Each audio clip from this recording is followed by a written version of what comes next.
All right, what is up? Welcome to Spoiler Kings. My name is St. Kramer with Brandman Brandon over here. Brian should be joining us shortly. What's going on, man? How's your weekend? Oh, it's pretty good. Celebrated my dad's birthday since his Oh, isn't very long after mine. What else did I do? It's mostly yeah, it. Went to you posted a picture of you and your dad, and I was like, holy crap! Like you guys, you are a carbon copy. Like it was like I was like, holy crap! It was like very yeah, very very much like yeah right. Yeah, I get yeah. that pretty often. So yeah, that was pretty good.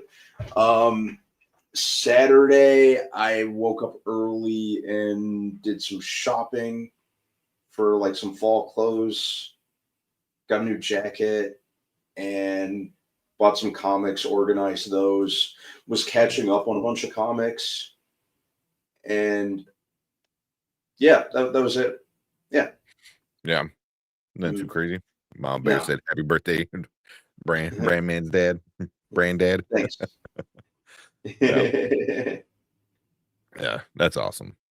Mhm, But yeah, yeah, pretty chill weekend for me. Didn't really do too much, mhm. you know. So, oh man, just got to hang out with the kids, get out to Uh-huh. run around. I got my backyard just turned into like up like a playground at this point, man. Yeah, yeah. There's so many, um, like those plastic, cars. They like you go Mhm. in, you get pushed in. I got a bunch of those. A slide. There's a trampoline. My friend gave me a trampoline, so I got a trampoline in the back now. And it's just like, oh Mhm. man, we bought like a little house, little kid house. It's Mickey Mouse kind of style. So yeah, they just Uh-huh. want to go outside and go crazy. And then the dog, so that's usually like when I don't have any plans for the weekend, just go in the backyard and Mhm. watch the kids go crazy. So Very it's cool. kind of that's the default weekend. Mhm. Oh man, got a bunch more. Who was that? Collector said happy birthday to your dad. Thanks. Yeah. For tonight, what we got? We're gonna talk Peacemaker. Because like Sully here said, Sully streams said Peacemaker episode 6. It's gonna be a wild ride from here on out. Oh man, I cannot wait to talk about. Oh I man. wanted to talk about it on Thursday so bad, but Brian didn't get a chance to watch it yet. Mhm. But yeah, a wild episode. So we'll talk about that. Um, we'll talk about Gen V. That's kind of going. I think it's going pretty solid, Mhm. but it's not getting good. It's not getting a lot of views, which kind of sucks. It's not. Yeah, it's fine. Hmm. Yeah, yeah, Mhm. yeah. But and then we'll finish things off with one battle after another. Mhm. Because I know Collector said he's going tomorrow to go see it. I think he said I saw Mhm. somewhere in here. Yeah, Collector said he's going to see it with his mom tomorrow. So people are loving it, man. On Rotten Tomatoes, it's got good numbers. A bunch of people on Letterboxd that I follow gave it like really high numbers. So yeah, but we'll talk about it tonight and see what we think about it. Mhm. We got Tony in the house. Well. We meet again, Spoiler Kings, on another Monday night. Yes. Yes. Appreciate you coming in, Tony. See who else we got in here. Fernando came in here first, saying what's up. I appreciate Fernando. Viewer Drew saying what's up to everybody. What we got? Like I said, I'll be doing tonight. I'm going to be doing 3 different things at once. Watching you guys, watching Jimmy Fallon and Jimmy Kimmel. Jimmy Fallon's having Taylor Swift on tonight. Hey, Collector's a Swifty. Didn't didn't know that. On his show tonight, that's my dream girlfriend. Okay. All right. Not bad. Oh man. Yeah. Yeah. And right now I have a headache. I know that feeling, man. I know Mhm. that. Are we doing the new Wicked Part 2 second trailer? I think so. There's not many other trailers, like new trailers that really dropped. Yeah, I think that was really the only other big one that came out, right? Was the Yeah, even then, I think that was last week it came out. Could be wrong. mhm. Like midweek last week, right? Yeah. Let's see what we got. Zootopia final trailer that came out earlier today. Oh, that did come out. I didn't get around to watching Yeah. that one. Ooh, 6 days ago. We never watched It Welcome to Derry. They have that trailer We that did dropped. not. Yeah. Mhm. There's The Bride. It looks cool. I wind up checking it out, because I just wasn't sure what it was. We could check it out. The only bad thing is it's Warner Brothers, so it'll probably get claimed. It is also Warner Brothers, so that probably get claimed too. But we can check it out. Mhm. We can check it out. Yeah, Get some. it keeps slipping my mind that's about to come out. Yeah, yeah. And when is it? November? I think early November. October 26th, if memory serves me correctly. Oh, October. Okay. Yeah. Dang. Yeah. So it's like right around the corner. Mm-hmm. Trying to look for the other. Where the hell is it? For the one that the Wicked. See when that one came out. Mhm. There's a bunch of good movies coming out. They're making a Greenland too. I don't know if you ever seen the first one. And Gerard Butler, right? Yeah, like End of I think I World kind of saw it. shit. I'm pretty sure I saw it all the way through like once, but I think I might be getting that confused with the other Gerard Butler disaster movie. Didn't he do one about Uh-huh. like Geostorm or something like that? Came out He roughly might have. close around the same time. Mm-hmm. Yeah. Yeah, I Well, remember I at know one point like Gerard Butler Greenland was was good. just cranking those out like really, really fast. Yeah. Mhm. He needs that money. He needs the money. Mhm. The End of World movies they're always kind of for me. It was like okay. I feel like they need to have a good gimmick. They're You very, know. very hit or miss for me. Yeah. Yeah. Yeah. Mhm. Yeah, Please they're try not to they're spoil the movie. We'll try. We'll talk about it at the end. So if you want to, Mhm. if you stay up that late, we'll talk about Yeah. it. But yeah. Wiki coming out last week of be right before Thanksgiving. Mhm. I think it's gonna make some money. Oh yeah, yeah. Oh yeah. It'll. The first one did very, very good for itself. So I Mhm. don't see this one being any different. And it's the finale. Like people know, so they're coming in, and it's gonna be like, like they know it ends. So Yeah. I just wonder. Oh, excuse Mhm. me. I wonder how much they're gonna change from the Broadway version. So Mhm. my favorite end of the world type movie is Deep Impact and Armageddon. Deep Impact is pretty good. I remember those came when they came out. Yeah, I remember those came out like within a month of each other, roughly. Hmm. Let's see. End of world Like movies, it man. was What's the new one? crazy. Let's see. The Day After Tomorrow was pretty good. I enjoyed that one. Mhm. That was good. Like end of day. Mhm.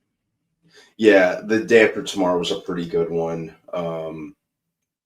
Obviously, like we said, Armageddon is That's classic. synonymous with it. What other ones are there? There's trying 2012, to which look. was okay. Yeah, 20. That was all right. Yeah, The 2012 was road. I just okay. remember Independence Day. Like I'm looking at the list on IMDb of like top 100. Was it Hmm. top 100 disaster, apocalyptic, and post-apocalyptic worlds? I don't know if does Independence Day. I guess that counts, right? I was I guess actually that asking counts. myself if that counts. Yeah. The core. The core was pretty good too. That was a good one. I almost forgot about the core. That's with what's her name? Hillary Um Swank. Hillary Swank. Yeah. I kept wanting to say Hillary Hmm. Duff, but no, it's Hillary Swank. Hmm. Yeah, that was a good Hillary one. Swank, Aaron Eckhart. Mm-hmm. Mm-hmm. Hmm. Yeah, Yeah, my that one bad. was. In the it counts. Mhm. What's up, TJ? What's going on, TJ TJ? coming in. Right now we're trying to figure out what some good end of day like end of the day end of the world movies. So Yeah, I'm trying to uh, think. I Am Legend, that's a good one. Mhm. Mad Max. That definitely like that's up there, man. Mhm. Yeah, especially when it comes to Mad Max. Obviously, Fury Road and then Road Warrior are like my two standout ones. Yeah. Yep. Mhm. Yep. Um, or Dante's Peak. Remember that one? Oh my God. Mhm. Yeah. Look or Don't Look Up. Don't Look Up was really good. Speaking of like, Leo movies. Mhm. I thought that was a really good one. That Very, was a pretty good one. very relevant too, on multiple Mhm. levels. Yeah. The Happening. That was a good one. I call it the crappening. The Crapping. It's so bad. Uh yeah, they got Waterworld. Oh man, talk about bad movies. Mhm. Waterworld is one of those movies that's so bad. It's like see, I wouldn't even consider it still good. It's just it's so bad. It's just but you can't stop watching it because you're just like, oh man. Yeah. No, who Yeah. said Cabin in the Woods? Cabin in the Woods, yeah. I would count that as like end of the world kind of thing because that definitely like the way it ends. Oh yeah, yeah. That movie went a direction that I just did not expect at all. Yeah. Oh yeah. Yeah, Mhm. definitely. That's a pretty Knock good one. was it Knock Knock? Was that the Knock at the Cabin? Yeah, yeah, that's the one you're talking about. Not the yeah. I rewatched that one again. Because at first I'm like, Mhm. I didn't love it. I rewatched it again and I think I appreciated it a little bit more. It still wasn't like my like a great movie for me. But I think at the second time around watching it, knowing what's gonna happen, I think I was like able to look out for things a little bit better and Mhm. get some of the Easter eggs. But before because that's an M Night, right? M Night Shyamalan movie. M. Night Shyamalan, yeah. Yeah. Mhm. So One of his better ones in recent years. yeah, 100%. I mean, it's no signs, but yeah, No. yeah. Leaps and bounds better than than the last Airbender. The last year. Oh. Oh man, I'm so impressed that I'm so impressed that he actually thought that was gonna go over well. bro, bro. I saw it at the Goodwill. Part of me wanted to buy it just so I can like blow it up. Mhm. Cause like afterward, I'm like, I should have bought it just so I can record like it could never hurt anybody ever again, and like Mhm. put like an M80 on it and blow it up. I remember like walking out of the theater just like it didn't quite sink in at first just how bad it was. Mm, And then like once it sank in, it really sunk in. And I'm mm, like, what was that man doing? Had me laughing so hard backstage. He said, with what? somebody to blow it up. Just to blow it. I I was thinking about was like, oh my God. like I'm pretty So sure I say can go this to you back. guys. Oh I can go man. back to the Goodwill and it'll still be there. Ain't no one buying it. No Mhm. one's using as the doorstop somewhere right now. Just Well, that's Airbender never happened. No. There's no No. Ong And Impossible. Bostic saying. Someone saying what's up. I thought you were on vacation. Nah, Next week. Next week. I'll be I was actually finishing up was that one thing after another, whatever that is. One battle after One another. battle after. I'm sure Yeah. you guys liked it. Oh, we're gonna talk. Everyone likes it on Letterbox. I don't know if you saw on Letterbox. Right now, it's got like me and Brandon were talking about it before. It's got 4.3 thousand fans, with a 4.5 rating on Wow. Letterbox. Yeah, and oh my god, I don't know if spoilers for Rotten Tomatoes. It has a 96 on Rotten Tomatoes with the critics, Yeah, it's 85 with nuts. the audience. I mean, I guess. So it is. People are loving this movie. I So, guess. yeah, we'll be talking about it. I mean, I didn't hate it. Yeah, I don't want to say no, I hate it, but I was Sean like, Penn saw the movie. Sean Penn was interesting. He was unhinged in that movie. Yeah. Ooh, The Day the Earth is Still. Insane. That's a good one. You're talking about the original one or the Keanu Reeves one? What was the original one? Because I it's remember the Keanu Reeves. old. It's like black and white. I'm like, man, you talking about what? I'm like, then Leo's winning the Oscar. Wow. Okay. We'll see. Is that fun? I feel about that a lot like I felt about Killers of the Flower Moon. Yeah. That's very much how I feel. So we can talk about it later, though. Yeah, we'll get into it. Oh, look, this list has Wall-E as in the top 100 end of the world movies. And I'm like, yeah, I guess. I mean, it is. Technically. I mean, it is. Oh, fuck. Man, I got a fucking mosquito bite right in the back of my neck on my hairline, and it is the most annoying. Oh, that sucks, man. Oh, it sucks so bad. I hate it. I keep going to like scratching, and then there. Think of like anything else like really good on here. I mean, I think it's Snowpiercer. Post-apocalyptic. I love Snowpiercer, but I love the TV show more than I love the movie. But I feel like post-apocalyptic things should be TV shows because there's so much to talk about. Yeah, you can stretch it out, and yeah. I mean, and I didn't hear you guys talk about the one I love the most. So which one? I'm surprised anyone said what's the Denzel movie? The Book of Eli. Book of Eli. Mm-hmm. I like that one, but I mean it's got like really bad ratings. I liked it a lot. So it's weird. Let me see what. Yeah. I always thought that one was fine. I was never really like. I didn't think it like really stood out for me, but I thought it was absolutely fine. The one or two times I watched it all the way through.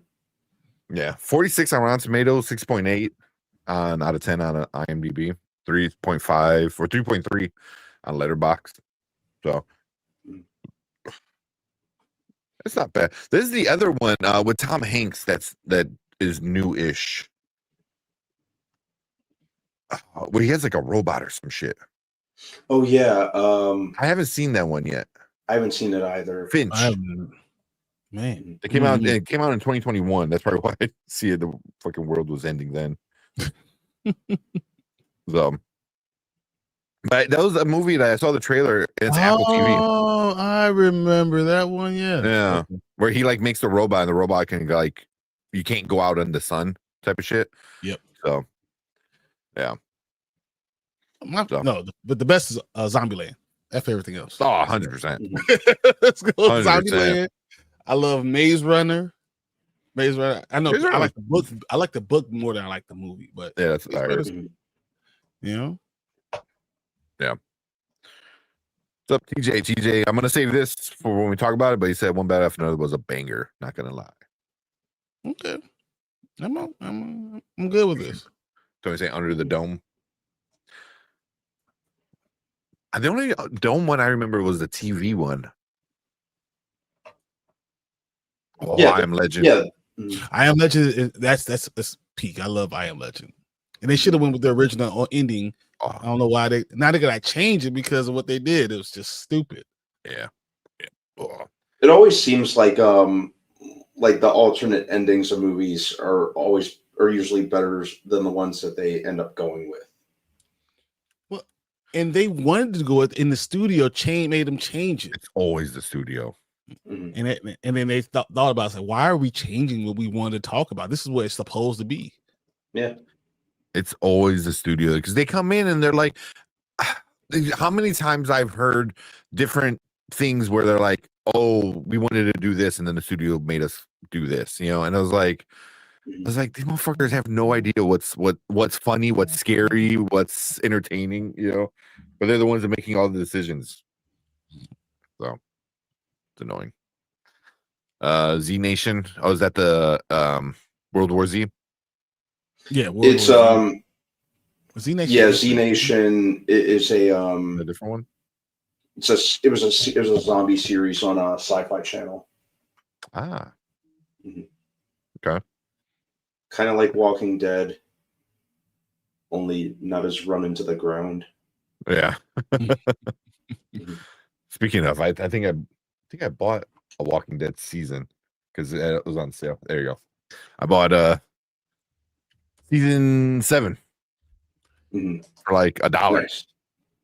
That's I funny. also bought I bought season 5, 4, season 6, and 6. 5, 4, and 6 too, down here, and they're $2. Nice. So you beat me by $1. Speaking of Denzel, I got Equalizer, not knowing I already had it. So whatever giveaway you get an Equalizer 2. Dude, you guys have no idea. MIB. How many I have. I found this for $1. Oh, volume 1. Whoa! I love that one. Holy crap! It's missing the slip cover, but but it's DVD. Yeah, right there. That's awesome. I remember getting those when they first came out. All the box sets. Yeah, comes with four discs. 4 discs. Yep. Yeah. So I think it's the first season because it has 28 episodes. So what I have is the whole first season. Yeah. So, but I'm pretty sure I have it on Blu-ray. But I saw my Woo. So if I have it on Blu-ray, I'll give it. So that's why I was saying the best post-apocalyptic are TV shows. So, Walking Dead, Last of Us, Fallout, Silo, Dark, Twisted Metal, Wayward Pines, like Twilight Zone, the 100. You know what I'm saying? I just feel like the Battlestar Galactica. I think those are the best. Snowpiercer. I think that's the better way to do it. You do it TV shows wise. Fallen Skies was fire. So like Fallen Skies was awesome. I'm just saying I think that's the better way to do stuff. Yeah. The Stand. Oh, The Stand was so good. It was limited, like a 1 season kind of thing, but The Stand was really good. The Stand. Wait, which Stand? The one from like newer one. Yeah, it's so great. It came out at the appropriate time during the pandemic. 100%. Impatient Body Snatchers. That's a good one. Yeah, Snowpiercer. But if you do it like TV show, you can go with something like Last Man on Earth. I don't know if you ever guys watched that. I thought it's pretty funny. It was pretty funny. It was pretty funny. I kind of fell off at one point, because like the Last Man on Earth, like by like what the 3rd season, maybe like it was like 20 people. You're like, okay. Yeah, it was like, but that was definitely like that first season was super fun. But, so after I started watching, I watched the last season of From.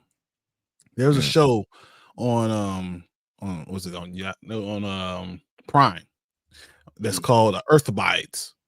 And it's based off books. It's really good.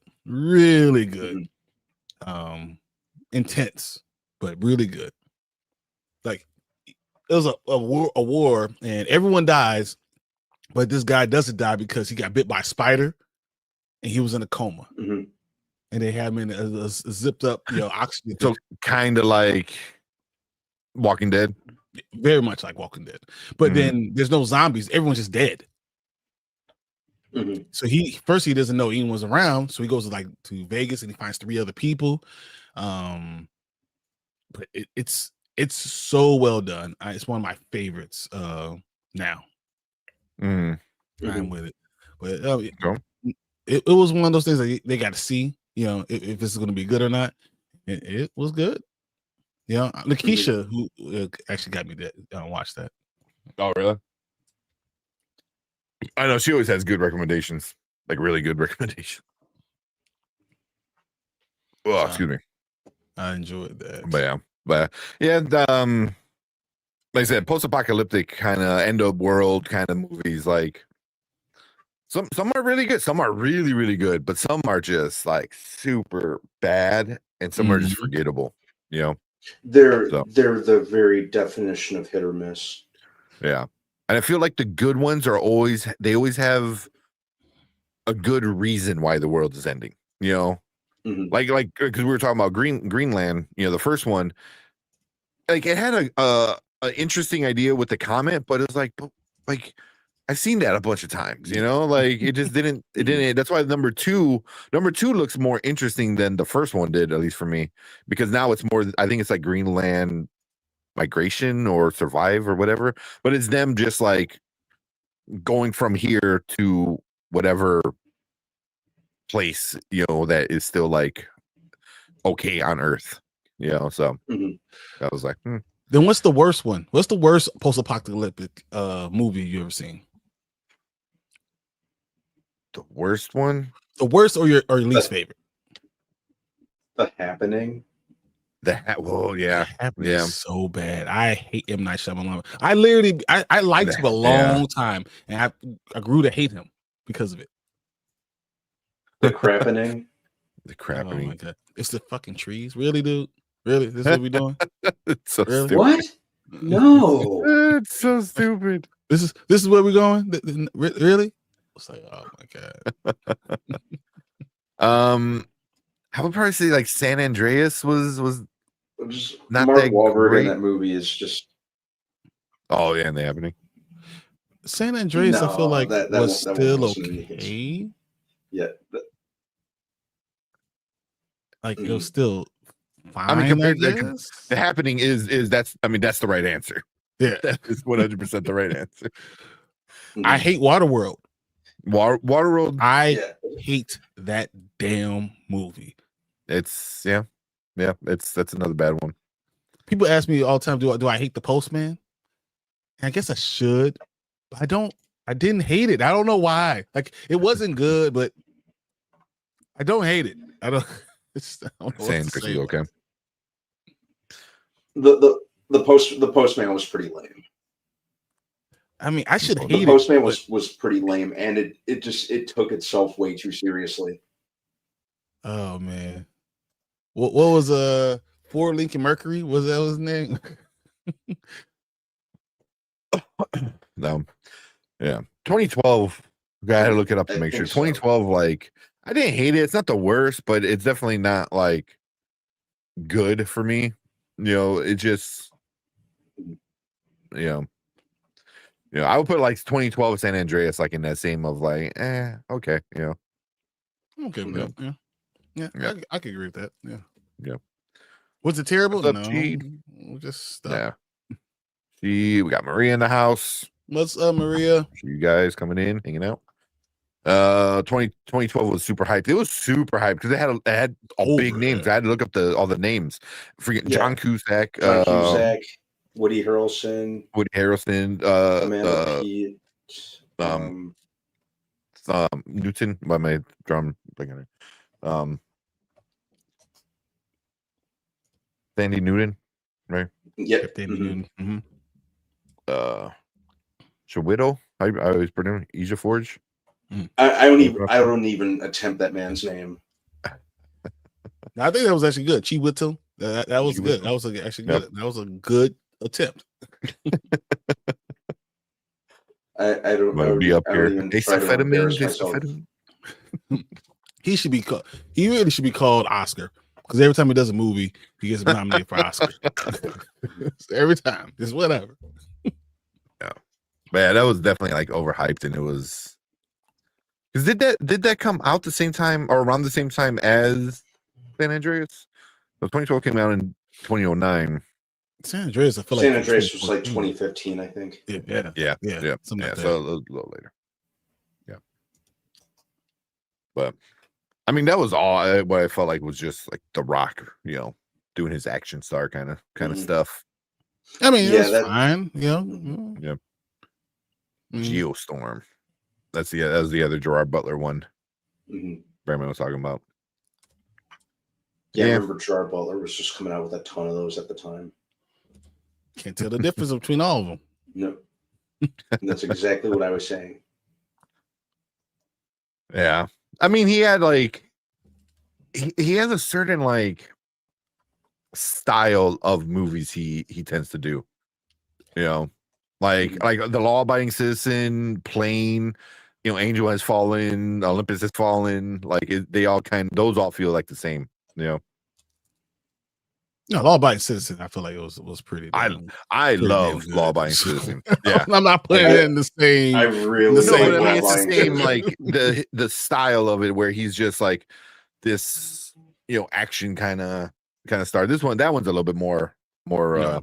Because it's more psychological. That's with your mind. Yeah. What would you do? How do you what corners do you cut? What does your values mean to you? I mean, it has a lot of different things. And don't ever F over an engineer. If you didn't know that by Saw, you know about Law Abiding. Right. The engineer will fuck you up like multiple different ways. I was actually really cheering for Gerard Butler's character for during that movie. Oh, 100%. The whole time you're like, come on, Jamie Foxx, just look the other way. Just look the other way, man. The Jamie Foxx character was a slime ball. Dude. I would say he was like, no, this is the rules, these are the laws. I have to work within these, within these walls. I have to go ahead and let this person off because we're gonna get a conviction. This is what it is. 20 years is enough. But because he was more worried about himself instead of everyone else. Yeah. People that actually were hurt. Yeah. But Law Abiding Citizen was pretty good. I really enjoyed that one. So. Oh man. Want to watch a trailer or two and then we'll get into some of these reviews? Sure. Yeah. Let's do it. Get things going. Man, I was watching Severance the other day. I was watching that, and I was watching Multiverse of Madness. Multiverse of Madness is actually not a bad movie, man. It's not a bad movie at all. I think the worst thing I could say about it is they could have done more with the multiverse concept, but I don't even know they could do that. I just think that more it was too overhyped. When you tell everyone you're gonna have all these other things in it, and we're outside of COVID and all this stuff, you're gonna have this anticipation for it, and when you don't get those things, when you're like, oh, this is gonna be the greatest movie of all time, and you don't get it, and it's like, it wasn't that good. Now I watch it again. Now I'm like, man, this is a good movie. The movie's absolutely fine. Yeah, yeah. I like that. Kevin Feige, like from a directorial standpoint, just let Sam Raimi do his thing. More or less, yeah. You can kind of tell when they kind of pulled the rope a little bit, like whoa, don't go too crazy, Sam Raimi. You can kind of tell at certain points, but there's other times where you're like, okay, they let him do his thing. Yeah. But for me, it's like that was the movie where I'm like, I'm kind of done. Not done. I don't say done with leakers, but I was like, all right, I need to take it easy. Yeah, I need to take it easy on these. It would have been so much better because they were just everything, and I don't know if it was the studio putting a lot of stuff out on purpose or if people were just like putting things out. Because it was just every other day was like, this is gonna happen, this is gonna happen, and it was just crazy on Twitter, on YouTube, and after that movie, because we felt so disappointed because we didn't get this grand, crazy shit, you know. But So it I was was like, just a really good Take story. it It easy. was like, man, yeah. what's up, L? What's up, L? Appreciate What's coming going in. on now? Going on. I already told you guys, L's the reason why I have all these damn comic books on my damn I know. desk. I feel like I want to ask Elle, like, what you reading right now? What you reading? No, I would like to know what she's reading. That'd be really good. Exactly. Because she's always like has like great like indie comics. She's like picking up and reading. Anzo, I see that. But I'm gonna save it for when we actually do the review because I don't want to open a can of worms yet. Yeah, because it would definitely open a can of worms. Yep. What's up, Steve? What's up, Now. Steve? And we got Travis coming with a super chat. It said, "Howdy, guys. Mrs. Zombies talk." But I theorize T'Challa could be the key if they do season 2. See, and that was my only thing. I didn't think about that. So me and on Chill's channel, I talked to him. I said, "Well, how would you guys feel?" Because we didn't see a body. That's the rule in the MCU. If you don't see a body, you can't, know that they're dead. Is it possible that they didn't do it? They're just pretending that they're doing it to fall into the same narrative they've been doing over and over again. Yeah. That'd be interesting. Like he gets because if he gets the gauntlet off of Thanos for whatever reason, and then he's able to kind of like survive, that's all they should have done. So that's why, they should have hinted at it. Like I hated the ending. They should have hinted at something instead of just. There's something can be done about this, and it's T'Challa who got this. Yep. Man, but appreciate the super chat. What we got for you, man? Play something for you. Oh no, Mama, because you're talking about. I'm not going in again. That's why I kept my mouth shut. Yeah, here. I feel like this is the perfect one right now because you're bringing up killing T'Challa. Emotional, damn it. I'm trying to I'm making one as we're speaking right now. I'm trying to make it one that's perfect for T'Challa. Right. Your ranch shorts are over 1K with the views. Oh man, I was really angry, bro. So you were on. You were on Chill's channel, you were on our channel, and then you're on the Rewind. So you did 3 rants in 2 days? Yep. And I was angry. I was literally really angry. Oh yeah. man. Oh yep. Yeah. More including multiverse stuff would have been input in a movie called Multiverse. Yeah, they could have went a little bit more, but it wasn't bad. No, it was good. Forget, but was it absolutely bad? fine movie? Mm-hmm. Entertaining. Is it the best ever? No, but if I was ranking MCU movies, it'd definitely be in the top half. It's probably in the top 30. Yeah, top half for sure. Yeah. So I'm guessing y'all like it. Look, we're gonna talk about it. We're trying not to open up this can of worms because exactly there's gonna be. I don't know. People are going to disagree with me. I know that for sure. I know that for sure. We're gonna talk about it, but don't worry. We got I've seen that with T. What's up, T? What up, T? Oh man, what's going on, T? Oh, Pump for the Macho Man biopic. I didn't even know they're doing that. That sounds awesome. I know you love that. I've heard nothing about that.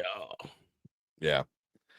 Have you ever heard of what's the comedian? Oh my god, there's a comedian who does it perfectly. It's the best Macho Man like voice like I've ever heard impersonation. He's so good at it. It's great. But yeah, let's check out some of these trailers. So I imagine T'Challa, there you go. It comes back all white or infinity colored suit. If Vibranium can destroy the stones, his suit can probably sustain the power too. Yeah, they can do some cool stuff. Because helping someone off planet. I'm just telling you, they have to respect him first. So once they actually respect the character, if they turn him into like godlike, because of the Infinity Gauntlet, Wouldn't be too bad. Yeah. Hey, let's not get Brian started. I know. Yeah. Come on, guys. I know my trigger things, and Yeah. I go woosah, and I'll be okay. I'm good. I don't need it. I'm not worried about it. Yeah. Yeah. Multiverse of Madness was the first Marvel movie to give crazy death. Yeah. Open the door for R-rated movies and shows. Yeah. That some of the death scenes were really good. That scene where she's like chasing him down the hallway, that's like straight horror. So yeah. It gave me Terminator vibes. Yes. Yeah. Yep. All right. Let's check out some of these trailers. Let's check out the It first, because I didn't even know it came out. Like a trailer. Get it ready. Get it ready. Sorry if I feel like super low energy, man, but I was like not feeling good today. No, man. If you were getting hit with migraines and stuff like that, no, that's understandable. I was feeling good, and then when I went to go put my kids to sleep, and I was just kind of like, watching my phone. Yeah, and then like my neck started hurting. Like, God damn. So, oh man, the It show. Yeah. Well, welcome to Derry. What happened?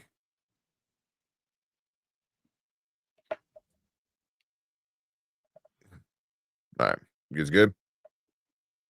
Yep. All right, I'm trying to make this whole thing real quick. Oh. All right. Let's check out this trailer.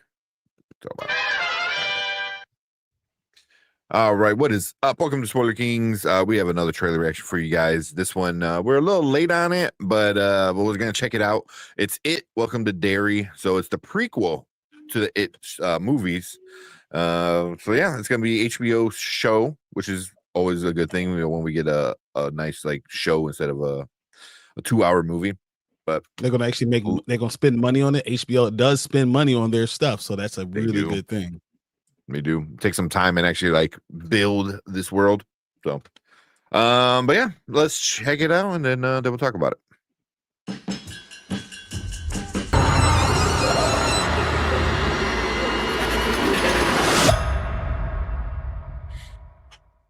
Okay. All right. Looks cool. Well, I liked It Chapter 1, and I was very like, I don't know, It Chapter 2 kind of fell flat for me. But I'm curious about this. Definitely gonna give it a watch. Oh yeah. Yeah. Oh, yeah. I like yeah, just to kind of, because I guess this is going to be 27 years before Chapter 1, when people first start encountering Pennywise. Mm-hmm. So yeah, check it out. Yeah, and it's coming out around Halloween, which is like, as we always say, like these kind of things at that time is perfect. It's a must, right? Yeah. Yeah. So yeah, I'm gonna give it a look. Okay. What about you, Brian? Because you're not the scary movie fan. So what do you think about this?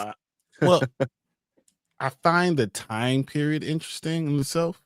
Mm-hmm. Because Derry's in Maine, right? So this is going to have a lot of different feelings to it. I don't like the creepy feel for it, but you know what? It interests me because it has the familial, the family bonds and stuff like that. Mm-hmm. So it does kind of connect with all the other stuff. So I'm interested in checking it out. But if it gets too scary, I will stop watching this series. I'm let you guys know. Y'all can go ahead and do it yourself. It'll just be you, because I ain't gonna be going. No. It's too close to home. I'm like, Mm-hmm. Yeah. But it looks, I don't know, it looks interesting. Yeah. You know, because even like, because I think what Mama Bear said here is like he's the dairy main attraction every 27 years, right? Yeah, because they do something like that. He comes back every so often. Every 27 years. Yeah. Exactly. He comes back every 27 years. I think if I remember correctly, he feeds for 2 years. He stays active for 2 years and then goes into hibernation for another 27 years. I might be wrong. That sounds close enough. Yeah. So, because I'm not too like familiar with like all the it lore, but yeah, but this looks good. Like Brian says, like it's HBO, so they're gonna spend money. This looks like movie quality, at least from the trailer. Tying in, because if you go back 27 years, if you want to do a prequel, it's hard not to talk about like racism, so exactly. So it's hard. I'm looking at the first thing I thought was 1962. I was like, integrated schools, even in the North, that's kind of very strange. And then you just had to go to a place in Maine where unless you know a group of black people there, that's interesting in itself too. So I was like, really? This is what we doing? Like we're gonna pretend like this stuff doesn't actually still exist in 1962? Okay, whatever. Yeah. Well, I mean, but it looked like, there was some shit going on, with them picking on the boy. Yeah. So yeah, and obviously the wife, she did not feel comfortable. So yeah. But so it looks like that'll be interesting how if they tie in like, some like that with the scary and like, it looks interesting. I'm like pretty interested in it. So, and I enjoyed, the first one, like Brandman. I think I liked the second one, but like it didn't hit as good, like you said. But yeah, I liked there were parts of chapter 2 I thought they did great with the casting of the for the adult versions of the kids. I thought they did great with that. I think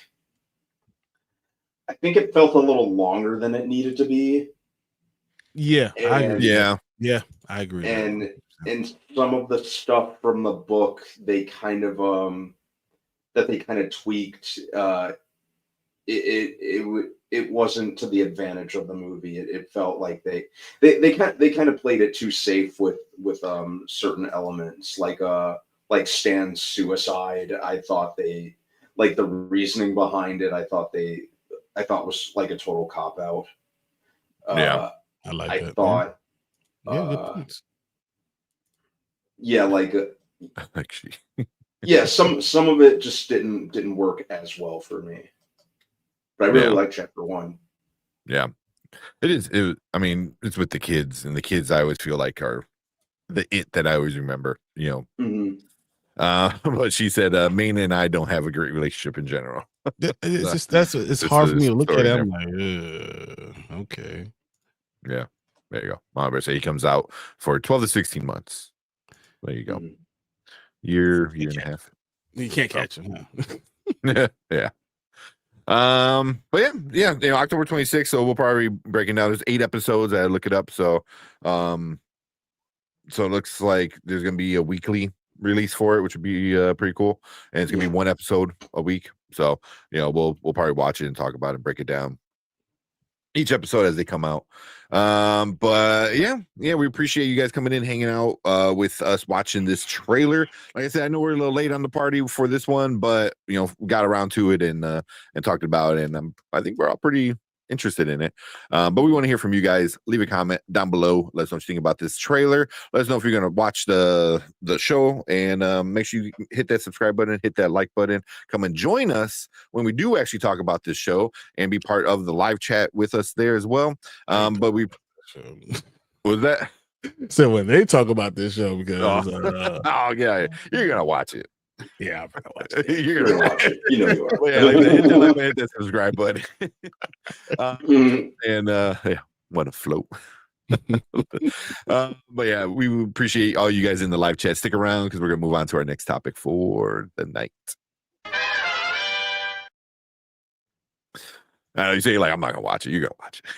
That's because I watch everything. Even when I say I don't watch it, exactly. I still watch it. Exactly. I stick to my gun. That's the problem. Like, no, I ain't watching this thing anymore. Nope, I'm still watching it. I know one person who probably won't be watching is Collector because he said he don't like clowns. I understand. Yeah. No, I get it. It is the peak scary clown. So yeah. Mm-hmm. And then That is Anzo interesting. said Black Lead. I'm That down. is interesting. Mm-hmm. Maria said I've been waiting for the series for a long time. It felt that way. It felt like it's been a long time coming. Yeah. She said he's there. There you go. Anzo's gonna be doing watch parties breakdowns too. There you go. I think it's Sundays, right? Yeah, it'll be Sundays that they're doing it.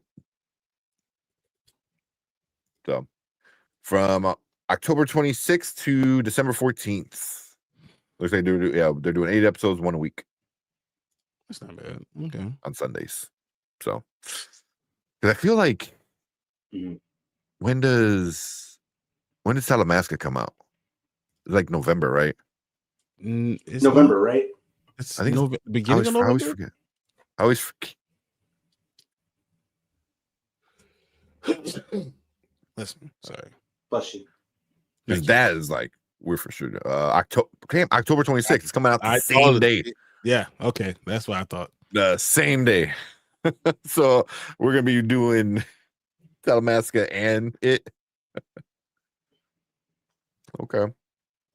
Oh, man, I didn't take it all. Jesus. Yeah. Yeah, he's there. Steve said, kind of creepy. Is Brian gonna be watching? So I will watch it, but I'm not gonna be happy about it. That's just be facts. Come on. There's no way I'm gonna be happy about watching it. And Anzo says, I like it. Maybe Mama Bear is like, hey, look, it happens every once in a while. And that's why I was trying to get this whole video together because I saw it. He said, I like something. I was like, come on, let's go. The rare. And Maria said, the creepier, the better. Yep. Fernando said, HBO always crushes it with series like these 100%. Yeah. Because they put money behind it. And whenever they put money behind it, it's always good. It's always good. At least the first season is, so. Yeah, I agree with you, though. Yeah. Yeah, chapter 1 still better than chapter 2. Agreed. Yeah, 100%. The original, it scared me when I was a kid, and I was afraid of clowns for a long time. Yeah, the original one with Tim Curry. Oof. It's funny. Yeah, my cousin made me watch that when I was really little. No, that's messed up. That's messed up. Yeah, traumatized me as a kid. Yeah. Here's a good question. Mama Bear said, which would you rather visit, Florida during hurricane season or Stephen King's Maine? Florida. I can find a gator. I can't do nothing about Stephen King. Yeah. My kids, I got kids. I can't go to Florida.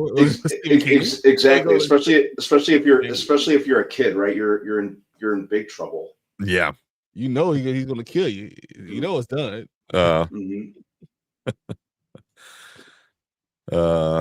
Brian and AI gonna be watching it at 2 p.m. in the afternoon with all the lights on.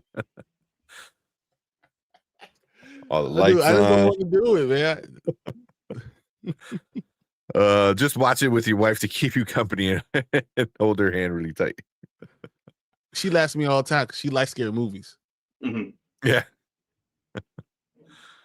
Oh man. Yeah, we're gonna check that one out. We're gonna check that one out. Brian, you don't want to float with Pennywise and eat popcorn? Nah, I'm good. Yeah. Like, here's the balloon. You keep that balloon. I don't need no damn balloon. I won't get balloons for my kids now. Couldn't be. Watch one more trailer, then we'll get into some of our reviews. Okay. Watch this Wicked trailer. Because I didn't think I was gonna like the first one, and I was like, okay, whatever, and I really enjoyed Wicked. I'm not gonna say I'm gonna sit here and I loved it, but I was like, okay, I was entertained by it. Yeah, it was fine. I was the same way. Yeah. I thought it was fine. Because I was ready here. I'm like, oh, it's gonna be boring. It's gonna do this, but like, I'm like, okay. I think it. I mean, I like the play, so that's why I was like, I thought it was gonna be fine. I might have bought the first one. I think I bought the first one in 4K. Oh yeah, I definitely have it. I have the steel book of the first one. Yeah, I think I have it up there somewhere. But yeah, I'm not a fan of musicals. I'm not the biggest fan of musicals, but if it's good, I'm in it. You know, like what's the other one? If it's good though. I mean, if they do a great job singing, Greatest Showman. If you're not into musicals, watch Greatest Showman. Like it's really good. Like Greatest Showman is like, and the music is really kind of catchy on top of that, which you're like, damn it, song stuck in your head. At the very least, you get Zendaya in like a spandex leotard, like for most of the movie, because she's like a acrobat, circus, chick. So the very least, you get that. but yeah, that's why if you're not into musicals, check that one out. I think that one's pretty good. The first one on Steelbook also. Yep. Australia during flood season is fun too. All the spiders go for high ground, create a blanket of webs. Oh, jeez. Ugh. So you can't stay underground because it's getting flooded, but you can't go up too high because then you get. That's awful. That sounds horrible. Oh, all right. Let's check out this trailer.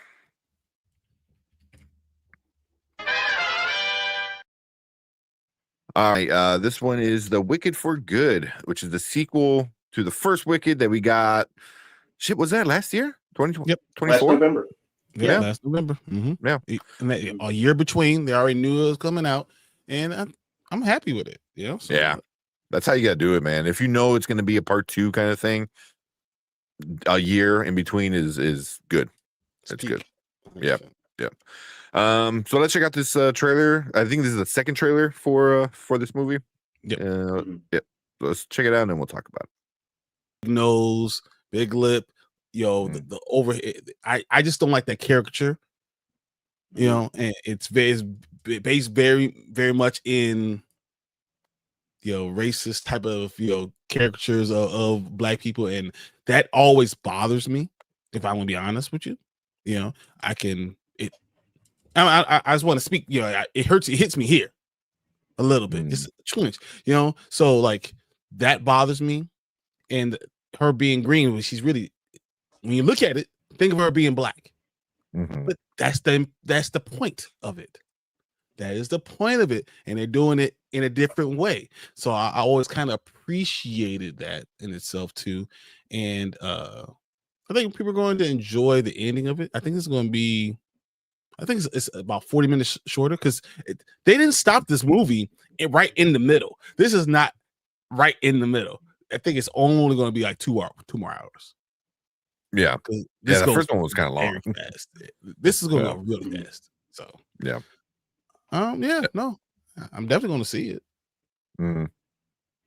Yeah. So I never seen the musical either. Like, I think Brandman, you said you didn't see it, right? I did not. Yeah. So I just kind of know from what I hear from other people. I think like my sister-in-law, I think she saw the play and read the book and stuff like that. So that's kind of all I have to go off of. Otherwise everything's new to me. But I get it. It looks interesting. I'm kind of interested to see how they tie it in with the Wizard of Oz, as it looks like what they do here. Yeah, so it's not exactly 1-for-1 for what Wizard of Oz, but what it is, it is very much like. I mean, you be tricked, The story it doesn't ruin the Wizard of Oz in that story at all. Yeah, oh, that's good. Yeah, I mean, I really wasn't worried that it was gonna ruin it because I already figured it was gonna take some like liberties and change something or tweak some things if maybe, but yeah. It looks pretty good. Like it looks like really good, and yeah, I'm probably gonna go see it that opening weekend too.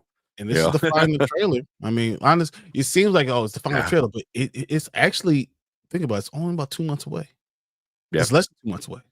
Yeah, right before Thanksgiving comes out. What, 7 weeks? Yeah, something like roughly. That. Yeah, that's crazy. Like 7 weeks away from Thanksgiving. Yeah. Jeez. But yeah. Okay.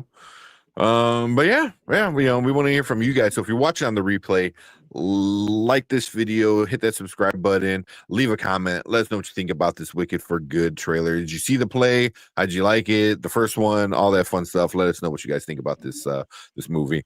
But we appreciate everyone hanging out with us in our live chat. We want you guys to stick around because we're gonna move on to our next topic for the night. All right. I saw Perp come in chat. Saying salute to the guys. Appreciate you coming in, man.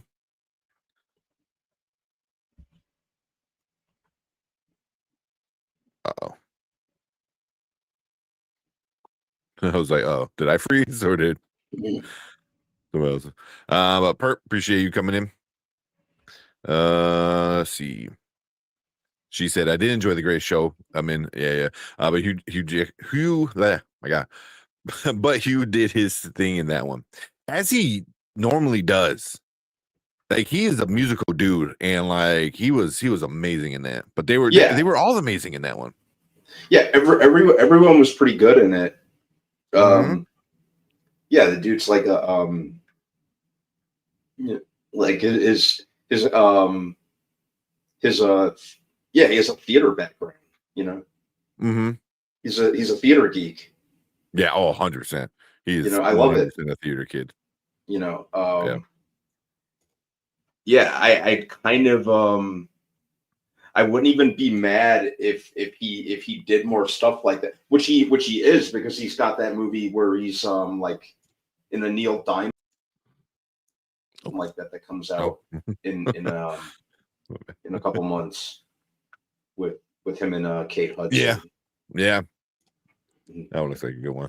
And he was in Les Mis too, right? Les Mis. Yes, he sure was. Yeah.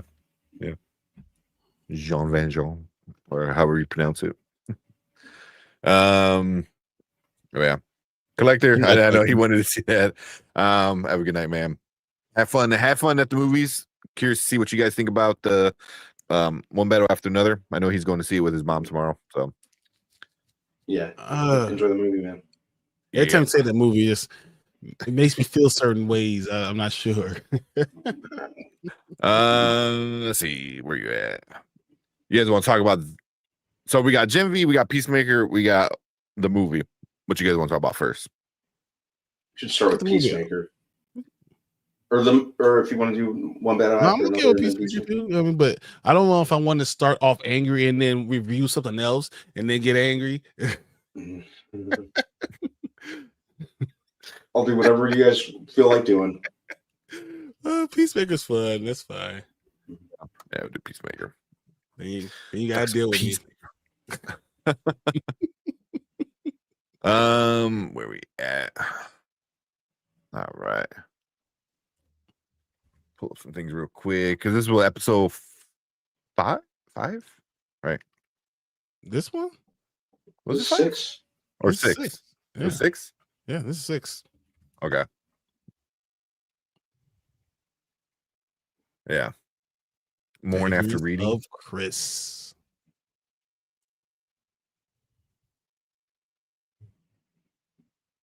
Is that what this is? Is it Ignorance of Chris or Morning after Chris? reading? Ignorance of Chris. Okay. Oh, I was looking at season 1. I was like, nothing else makes sense. Yeah.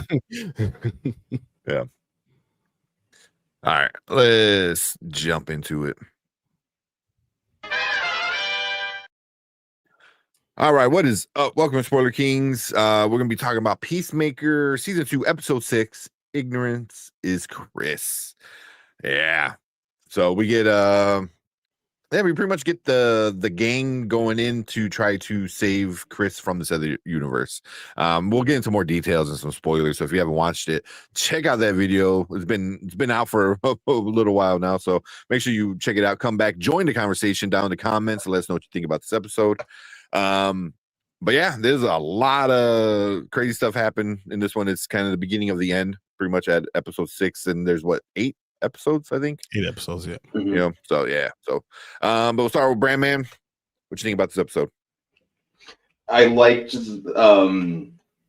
the beginning of the episode for sure, when you see the picture taken, and then it All kind the of like faces. melts, Yeah. kind of sets the tone for what's about to happen. I liked that things like slowly went to crap uh, as it progressed. Very much the slow burn episode of the series, and then that just, needless to say, that reveal at the end was like, oh, holy crap! And I think we all kind of discussed that early on in the season. That something felt very off about this alternate universe. Like, I liked what they did with Vigilante. Also, it it also makes me wonder if some of the other characters are going to run into alternate versions of themselves. It really, that cliffhanger. Holy crap! I'm waiting hand and foot to see what happens next, because holy crap, I think we all knew that was coming, but the way that it hit was like, Jesus. Yeah, seeing it happen is way more different than talking about and theorizing it happening, because I think once it comes to realization, you're like, oh shit. Jesus. Yeah. Yeah. Where's GI Robot when you need him? Oh yeah. Exactly. Okay. But yeah, it was a good one. Really left me wanting more. I'm very much in countdown mode. Yeah. Okay. What about you, Brian? What you think about the episode? I mean, it's exactly what I thought was going to happen. Exactly what I thought we were going towards. I liked parts of it, and I didn't like some other thoughts about it. Like, the fact that we have the Nazi world, it seemed like there was like very little crime. Everyone was very happy. All the streets were clean. Like, all the positives. It's almost, though it's Nazi, but like they paint this picture of a perfect world. So like I didn't like this idea that if the Nazis won and they had this full Aryan world, it was perfect. And I did not appreciate that. I understand was like, oh, the twist is so cool. Because I agree, the twist is really cool, but that's literally what they painted, right? This world is basically a perfect world for those who are Aryan. So like I didn't appreciate that. That's just me. For that. I thought also it was interesting that how Chris, once again, the ignorance of Chris could not even notice it because he's so self-absorbed. He was so focused on himself. I mean, his father, the Blue Dragon, raised him. So like you understood that. But as soon as Hardcore gets there, she's like, what the fuck's going on? Like this don't seem right at all. Something's not right. She knew it, but Argus, if you noticed, the entire office is full of Black, Asian, Hispanic, Jewish. Like, there are people all over the place. So of course she would understand that and will see it immediately. My question is, how could Chris not and then call Adebayo his best friend? How did you not notice it? Maybe that says some more about Chris than it says anything else. But you saw it coming. I thought Adebayo did some really stupid things. I don't care if it's a regular nice neighborhood and I live there. I ain't just gonna go jogging or walking down the damn street. Not me. No, I don't know the damn world. You're in an alternate universe. Stay your ass inside. What are you doing? Like, wow. Yeah. If I'm at my friend's house, I mean, we all been teenagers. You've been over someone's house and parents didn't know. Don't you just stay in the room, especially if it has a bathroom? Why are we going out exploring? What are we doing here? Also, by the way, I meant to mention the last 30 seconds, Economos kind of pissed me off. I was screaming at the screen, dude, shut up. You're talking too much. Shut up. There's no reason to say all those things. Yeah. But yeah, see, and I know one thing I did question was Vigilante. When he came home, his mother didn't look like she was what you would consider Aryan white, like will work in that world. So this vigilante, the one alternate universe vigilante, did he start this movement because they took his mom? Ooh, that is a good. Yeah. So those are like, well, no, because she was there. No, she was there. Because remember, he walked in. Oh yeah, because remember the main universe vigilante like just came in the house and he just walked past his mom and his dad, and he's like, "Oh, in this universe, my dad's not gay," And I was like, so I was like, which would make sense because of the kind of world it is. Like, you can't be gay, otherwise, they'll take you. So, but then she didn't look like she was fully white. That doesn't make any sense. She definitely looked. So I don't know. I thought that's something that's going to have to be identified. So then that makes me wonder: is it Aryan, like just Jewish and black people, or is it like Jewish, Hispanic people, and black people? Like, how far does this go? Is Judah Master going to be a problem? Is he already there? There's so many questions to go along with it. But I don't want to forget that I did have that problem that you're painting this world as a perfect world if you didn't have these other people in it. So that is interesting. Also, like, because I wonder, like, was what you're saying, like, was it the perfect world? Is like, how big is this? Is it just like a cul-de-sac, or is it a city? Like, the whole flag. It was the United States flag was United the States nation flag. Yeah. So, so like, is it just like the country? But would it be the world? Probably. I don't know. It's because like, if it's them, they'll have to get to the entire world, right? Yeah. So because it also could be very much like fear, because like the Sons of Liberty, which is super funny because Sons of Liberty in real world, is a white supremacist kind of group from what I've seen at least. Where in this world, in DC, Vigilante is one of the people that started the Sons of Liberty. In that world, No, but in that world, they're DC anti. In DC Comics. Oh, really? I did not know that. But I mean, that would make sense, I guess, with there. But but with I just find it like very interesting. Like I agree with everything you said with like with Chris. Like it reminded me of like the people who are like, I don't see color. I was like, well, then you don't see any of the issues then, because if you're ignoring that. And it's kind of like Chris, because I was watching somebody else talk about it. And if you go back to season one, when the one guy in the hospital was like, hey, you kill a lot of minorities. He's like, I'm not racist. He's like, yeah, but like, he's like, I killed some white people too. He goes, yeah, but the ratio is very, sus. Very skewed. So it's very much like he has this like, blind spot, or color blindness, or whatever the hell, he wants to call it, that I find like kind of interesting, where, like it was brought up in season one, and then they kind of do it here, where the Sons of Liberty were all white dudes, and he killed them. So I don't know. It's just, he's so interesting of a character, because like, I was like, you're kind of dumb. Obviously, he's fucking dumb. He wears a toilet seat on his head. But it's just like, he's also like this, like, ignorant. And like the title of this episode, 100% on kind of willfully ignorant. I think he was so. I think he was just so hopelessly occupied in the fact that everything was going so well for him. He had his brother, he had his father. His father didn't seem like such a as big a dirtbag as he was in his universe, that he was just tuning everything else out. I think he was so disenchanted with everything going wrong on his universe, even though he's usually trying to do the right thing. He was just riding a very big high. And he was just tuning everything else out. Yeah. So like, I don't know if any of you guys watch Straw Hat Goofy.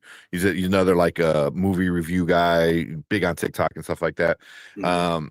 And I was watching him talk about it, and like he was like spot on when he's like Chris being in this world just proves like his white privilege. You know, it's like he 100%. didn't I talked have about that with to. Hanzo. Yeah, he didn't have to prove. He didn't have to like worry about like he didn't have to look out for like anything. You know what I mean? Because Mhm. he's a white dude, but he's also like a white dude who like He's who like wants to be a hero. So it's like he's given everything ultra he's wanted. toxic masculinity, white Uh-huh. man who Uh-huh. like honestly the world the rules are built for him. So when everything goes his way, he doesn't notice any of the negativity. Yeah. It is he's definitely that's just white privilege. That's what it is. Yeah, Just 100%. you have no Yeah.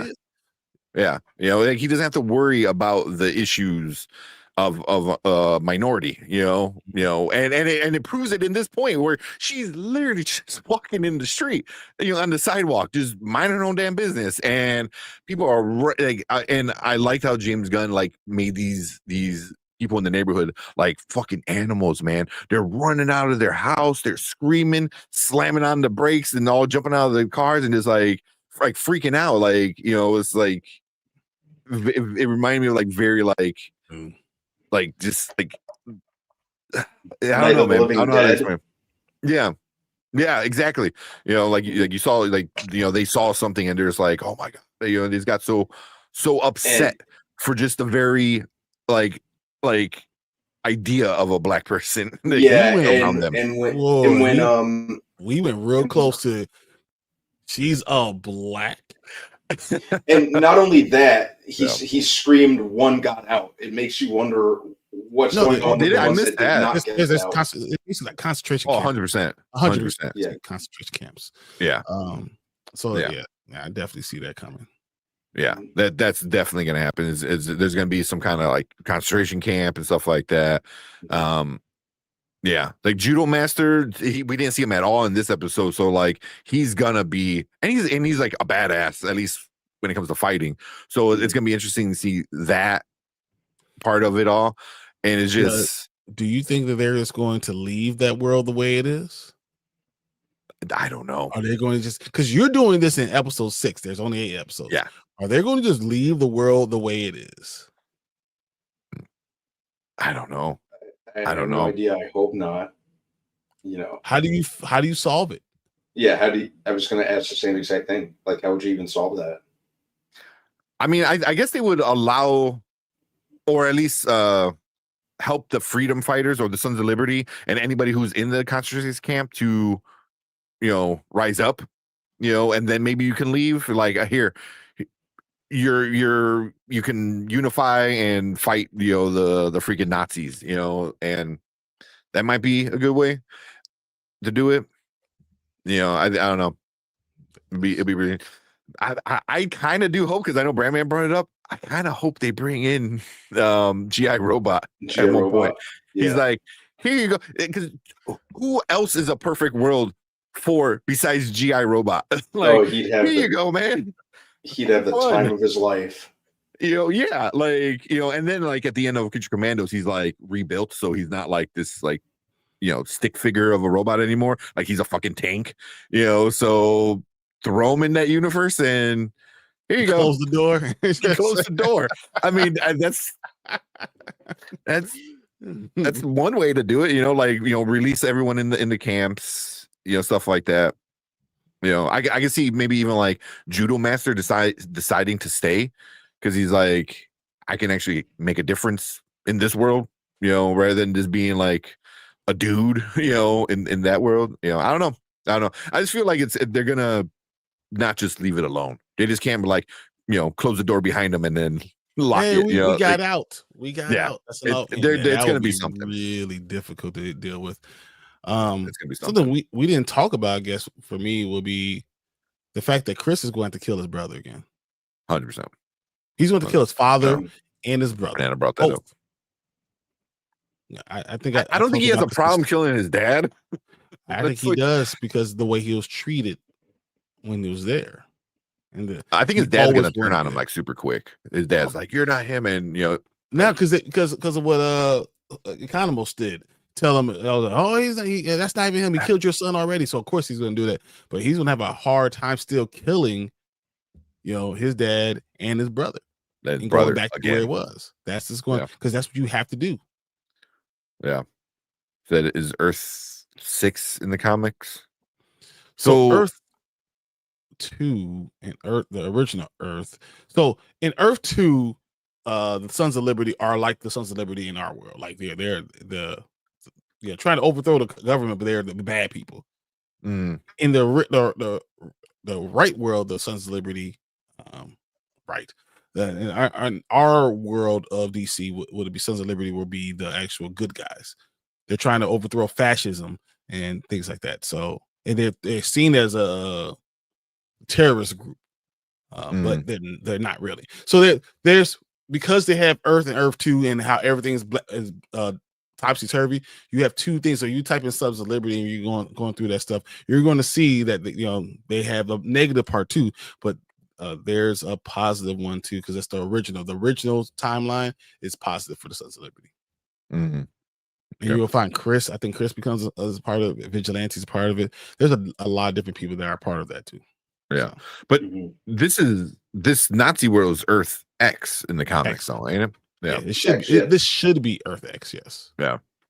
Well, which at first I'm like, because there was the picture of David Cornsweet in his Superman suit, with Peacemaker, and I'm like, I don't think they bring in Superman anymore. Like, I don't think he's gonna be in the show, because even if they do the Nazi Superman, I don't know if James Gunn would want that associated with Superman yet, unless he was killed. Unless he was killed by David Cornsweet, Superman from our universe. The real Superman. That'd be interesting, but that might be a little too pulling away from Peacemaker. Well, no, I think but yeah, no, 100% like the movie. Like if you ever watch any because Arrowverse did Earth X too. They did a Nazi world, and they did Supergirl was a Nazi Supergirl. So yeah. So, but yeah, man. Like, also, like, I just like how everybody, like, you want to think like everyone's different, right? In this universe, like it's the opposite of them, but it's not. Like Vigilante in the main universe hates Nazis, right? In this other universe, he also hates Nazis. Like he's still the same person. It's just the tweak of who he's associated with. The same thing. His dad, what it was, Blue Dragon or whatever. Chris's dad is like, he's still a racist piece of shit. He just so happens to be a hero to other racist piece of shit. So like, all these people are still the same people. It's just circumstances have changed. The people are still the same, which I always found like very like interesting, the way they did it, because Vigilante is the exact same Vigilante, like down to the weird quirks he had, but in season 1, Vigilante's like, I hate Nazis, like F Nazis, so yeah. It's gonna be interesting to see how they do this, and then will it be a Adebayo? Yeah, she's right now my biggest interest in the next 2 episodes. What about Rick Flag? Rick Flag gets to that world, and his son is there. How does he react to it? Does his son, is he still a really good guy, and does he go back to the other world with him? That'd be interesting. There's a lot of things that could happen. Maybe Chris, he like Rick Flag Jr. is starting to fight with Peacemaker, and he saves his life and delivers him to Rick Flag Sr. Ooh, that'd be cool. Does that get some of the heat off of him? That's not my son, but he's very much like my son, and I get a second chance of being with him because I never really did anything with him, and I didn't really raise him. It's just a second chance at doing these things. So I don't know. Yeah. Does Tim Meadows die? I saw somebody say Tim Meadows needs to meet Hawk Girl. with his bird blindness. I kind of want to see that now. because it's so stupid. Yeah, because I feel like she's gonna have to show up at least once more in this season. Yeah. And I feel like she's not a big enough actress yet. Where like obviously she did show up in this, so and she could show up I think one more time, especially with the bird blindness thing. We're still like, but yeah. So there's still the eagerly kind of stuff going on that just kind of never kind of. Well, I guess he's in the other universe, but. He's in the other universe. He's Prime Eagle, so he's gonna be there. He's gonna be all his eagle buddies together. He's gonna say attack. Yeah, go crazy. So one last thing before we go, and I kind of wanted to save this towards the end anyway, was the big cameo of the episode where Rick Flag Senior goes to the jail. I forgot what jail it was in Arkham. Belle Reve. There you go. Goes to Belle Reve. And I don't know how you guys. I expected Amanda Waller. I know me and Brian were talking about 100%. This. That was Amanda Waller. Yeah, I got Nicholas Hoult. I was like, Lex. We got Lex. Mm-hmm. We got Lex. I was very Waller, angry Lex too. Mm-hmm. Very yeah. But what you guys walking think? With a cane after Crypto freaking mauled him. It's destroyed him. Yeah. He said, "Damn girl, what kind of Birdman are you?" He wouldn't just say. He was just thinking she was a regular girl. Yeah, right.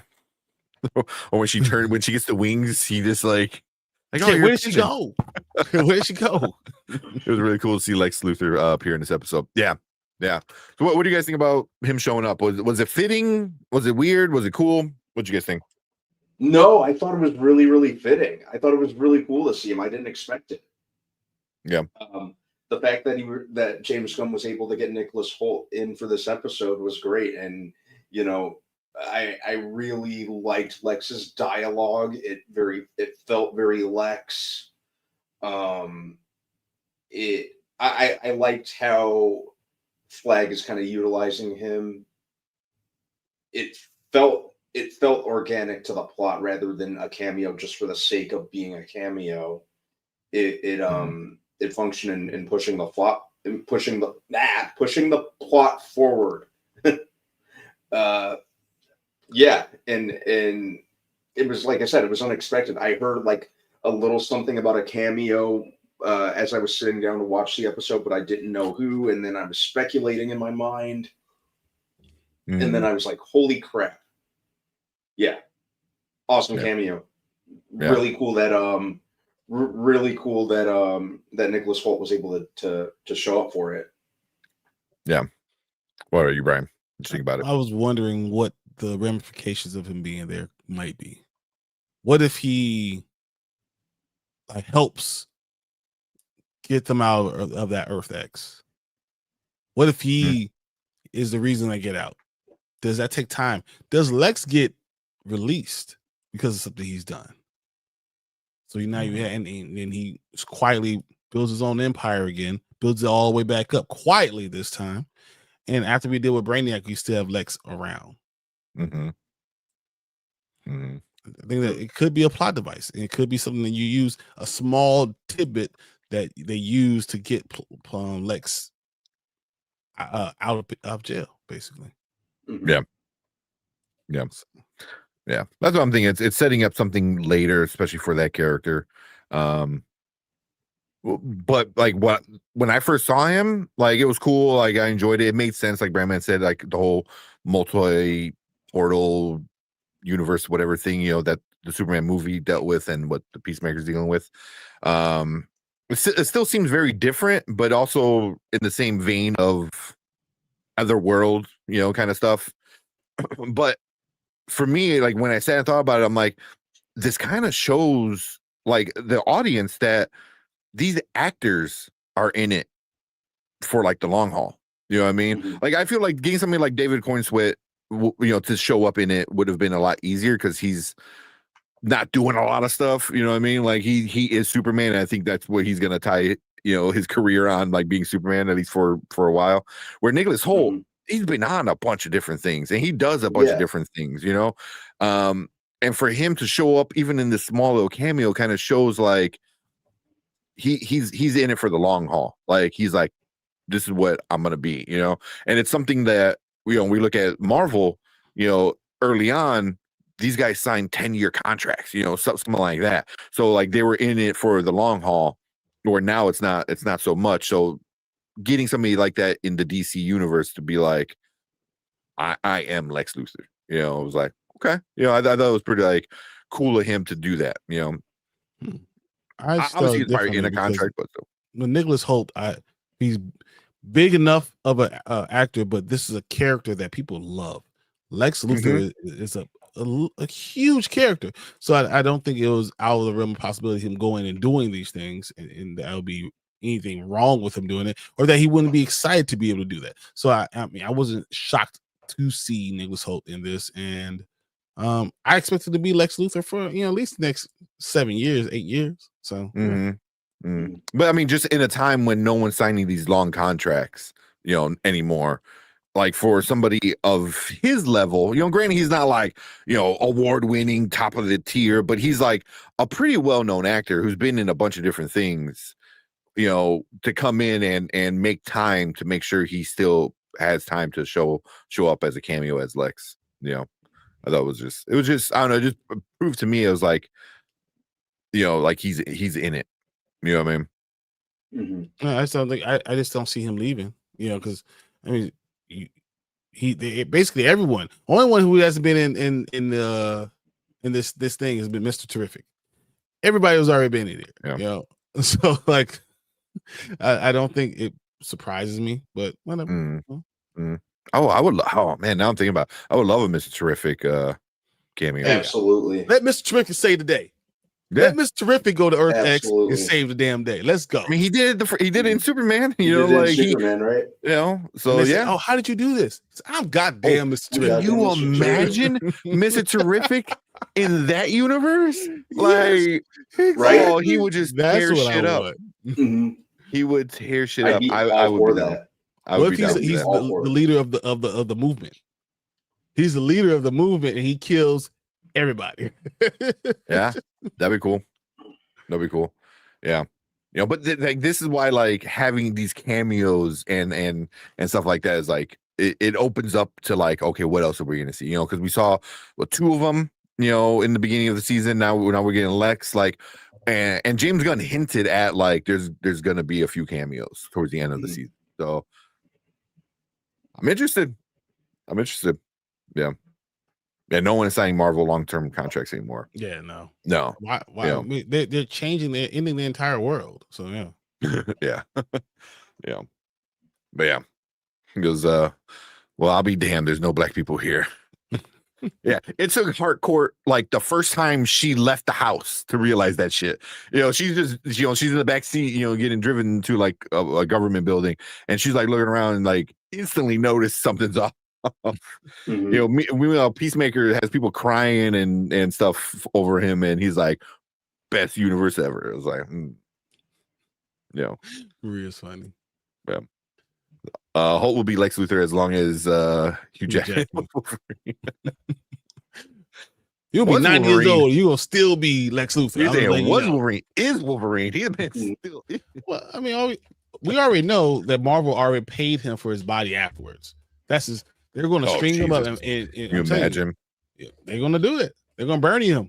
We can have Bernie's. Do you want to send Mr. Terrific into a German N-word universe? Hell yeah. You know what? F things up. He would F things up. Like if he did that to all those like military people on the base there, and he did that easily, so him to go there and like, yeah. Especially make it really easy. Let's make it really easy. What we'll do is say G.I. Robot and Mr. Terrific walk into the world and say, we'll take care of it. And then you don't have to worry about that world ever again. The door closes. Yeah. And that's you hear like screams in the background. You don't have to do anything else crazy. You don't have to solve anything. You see Mr. Terrific and G.I. Robot walk in there and it close the door. That's not bad, because then the next time you see Mr. Terrific, like afterward, he's like, we took care of it. Exactly. Yeah, that's awesome. Yeah, because you want to see like that kind of world burn, get its comeuppance. Yeah, Yeah, and by specifically, like Brian said, like by those two characters, oh yeah, like that like, it'd be that satisfying. Like, yeah, let's get it. In that universe, the Justice Leagues are Nazis. Yep, the Crime Syndicate or whatever they're called. Yep. Yeah. So that's why I don't know how deep they're gonna go into it. Because we're also right now, they make it seem like Peacemaker, his dad, and his brother are like the number one heroes in the world. Yeah, the number one heroes. So, yeah. So, but yeah. Technically, Superman is an alien. And they don't like aliens. That's true. That's true. That's very true. Oh man. But yeah, you guys got anything else before we move on? No, I mean, I think I just wanted to make sure that I didn't like the perfection thing. That is an interesting thing. Yeah. That is a very interesting thing. Yeah. Well. Anything else, Brandman? That's about it. I need it to be Thursday because I want to see what happens next. Yeah. I'm pretty excited these next 2 episodes. But cool. That is our thoughts, our little review for episode 6 of Peacemaker season 2. But we want to hear from you guys. So if you're watching on the replay, leave a comment. Let us know what you guys thought about this episode. Did you like it? Any theories you got? Any way you want to see all these Nazis get taken out in the world? Leave a comment. Let us know what you guys think.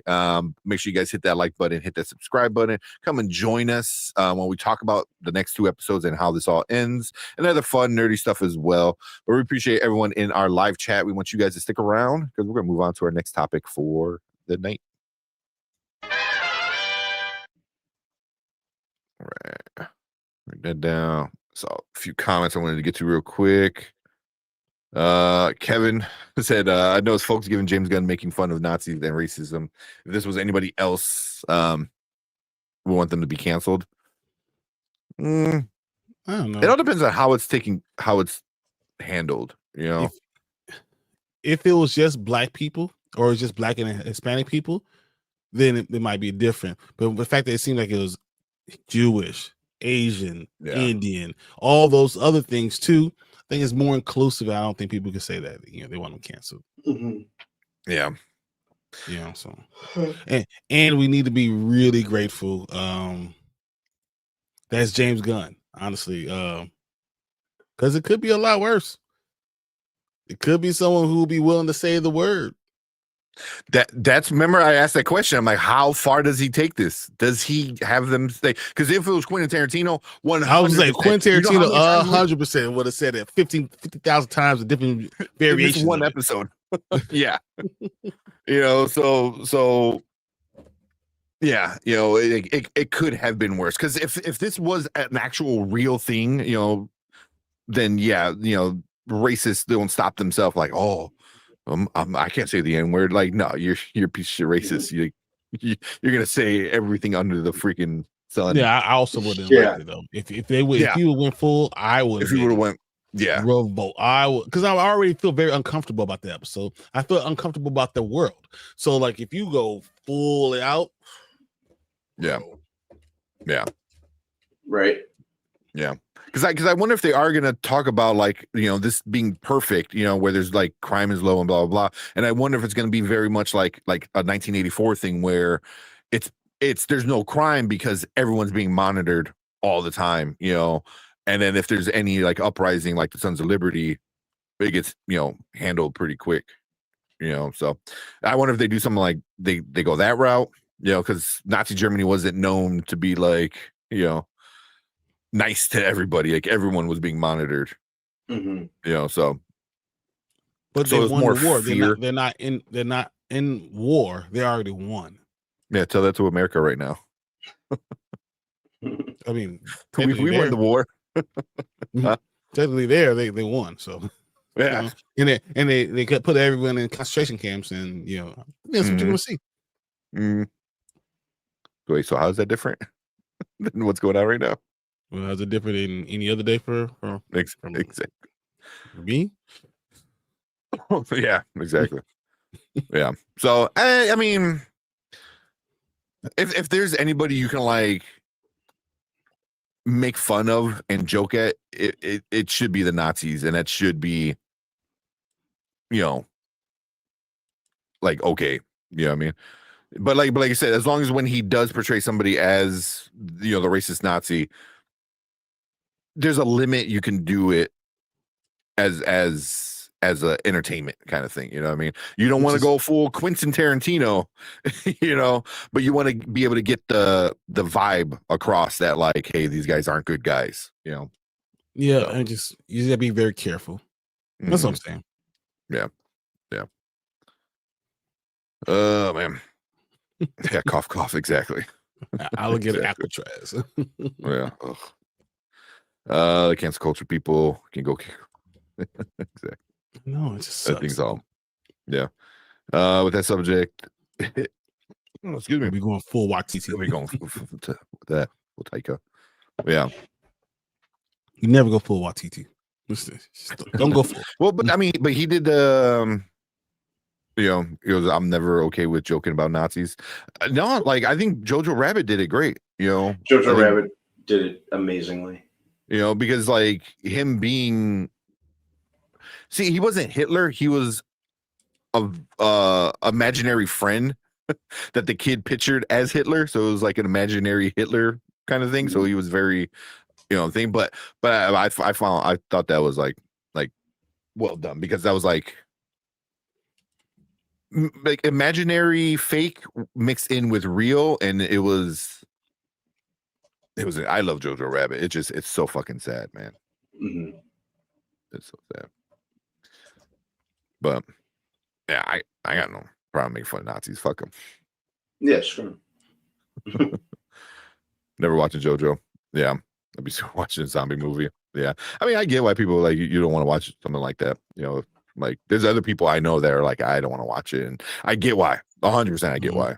You know, I'm not gonna be like, oh, you should watch it. Like, if you know what it's about, if you don't want to watch it, I'm not gonna be like, you know, like, oh, you should really. No, I get it. There's certain things that you shouldn't be making into a happy feeling, not even a happy feeling, a sad feeling, or even you don't want it being anyone taking it as you're belittling the situation of that it is.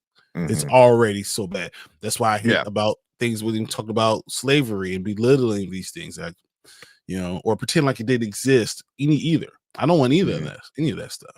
You know, so I remember was it 12 Years a Slave when that came out, you know, and a lot of people I was talking to were like kind of how that, like, I don't want to watch that. I know what it's going to get into, and I'm not vibing with that. And I'm like, understandable. 12 Years a Slave freaking pissed me off.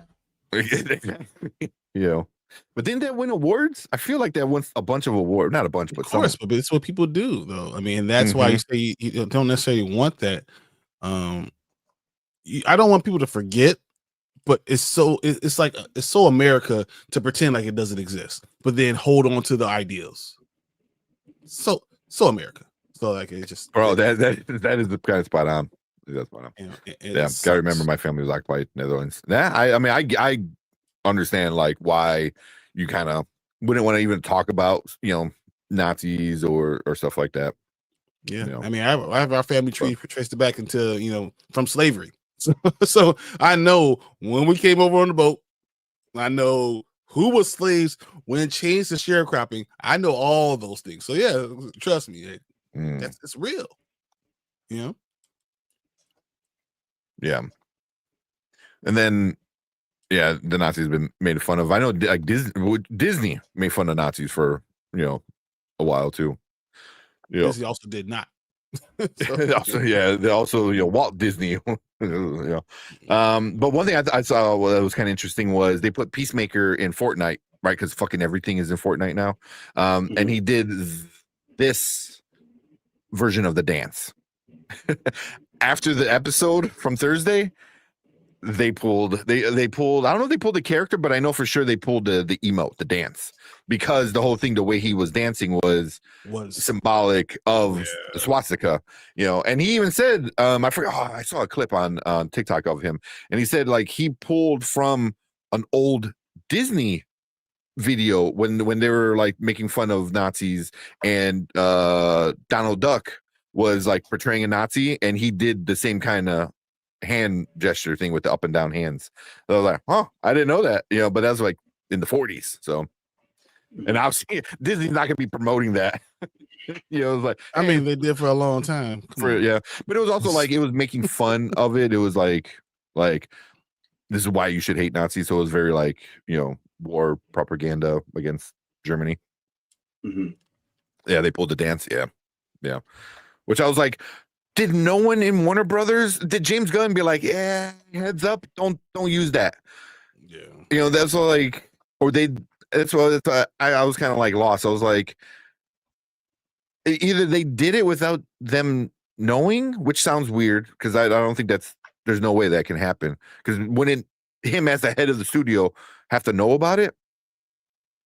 Because I don't know. Because I feel like he would have been like, don't use that dance. Yeah. I can't assume anything. Yeah. You can find that down the cartoon on here. Yeah. YouTube, don't forget. As much as Disney wants them to forget. Mel Brooks made a few funny movies, make fun Nazis. Yeah. To be or not to be. Mel Brooks was classic. Don't say was. Come on, man. What's to get Spaceballs? That's true. True. Not yet was. Oh man. Again, he's always been an edgelord. I don't like edgelord. I even back then when edgelordy was like a big thing in the early 2000s, I was always like, ugh. You ain't even gotta ask me. Mm-hmm. But fucking everybody was so fucking edgelord. It was yeah. It was so annoying to be on the internet. Like Twitter at that point was like that's why I was not on Twitter for so long, just because it was all that, man. It was just I wasn't on Twitter till we started doing this. Yeah. Because I started a Twitter a long time ago, like on my own personal one, and then I'm like, oh, what the fuck? I thought this was like supposed to be all cool and shit, and then I'm like, I'm good, And then we started this, and then I kind of, whenever I do go on Twitter, I try to keep it movie, comic book related, but it's so flooded with so much fucking racist shit, man. It's so hard. Like, I stay away from it. It's due to that reason. Yeah. All right. Let's move on. I don't know. What do we want? That's why I said. That's why I didn't want to do this right now, because it's hard to go on anything else. Like, because Gen V also gets into some crazy shit, and then the movie. Oh man, let's get into the movie, and then if we have time, we'll talk Gen V. All right. But I feel like the movie's gonna get a bunch of views because I feel like we're gonna have some hot takes. I don't have a background for this. Since we got this here, we got a little second. Let me play this, see if it works. Yeah. And you are wrong. All of you are wrong. Okay. Yeah. Because I know that Anzo said, yeah. So as he said something, I'm like, whoop, there it is. We should make like a short of like all his he bad dies the first time. Like he dies the first time, and he's like, "You're wrong," and then like he dies the second time, he's like, "You're all wrong," and then cut to like him dying in. Like just put all the times with him saying "you're wrong" after each one.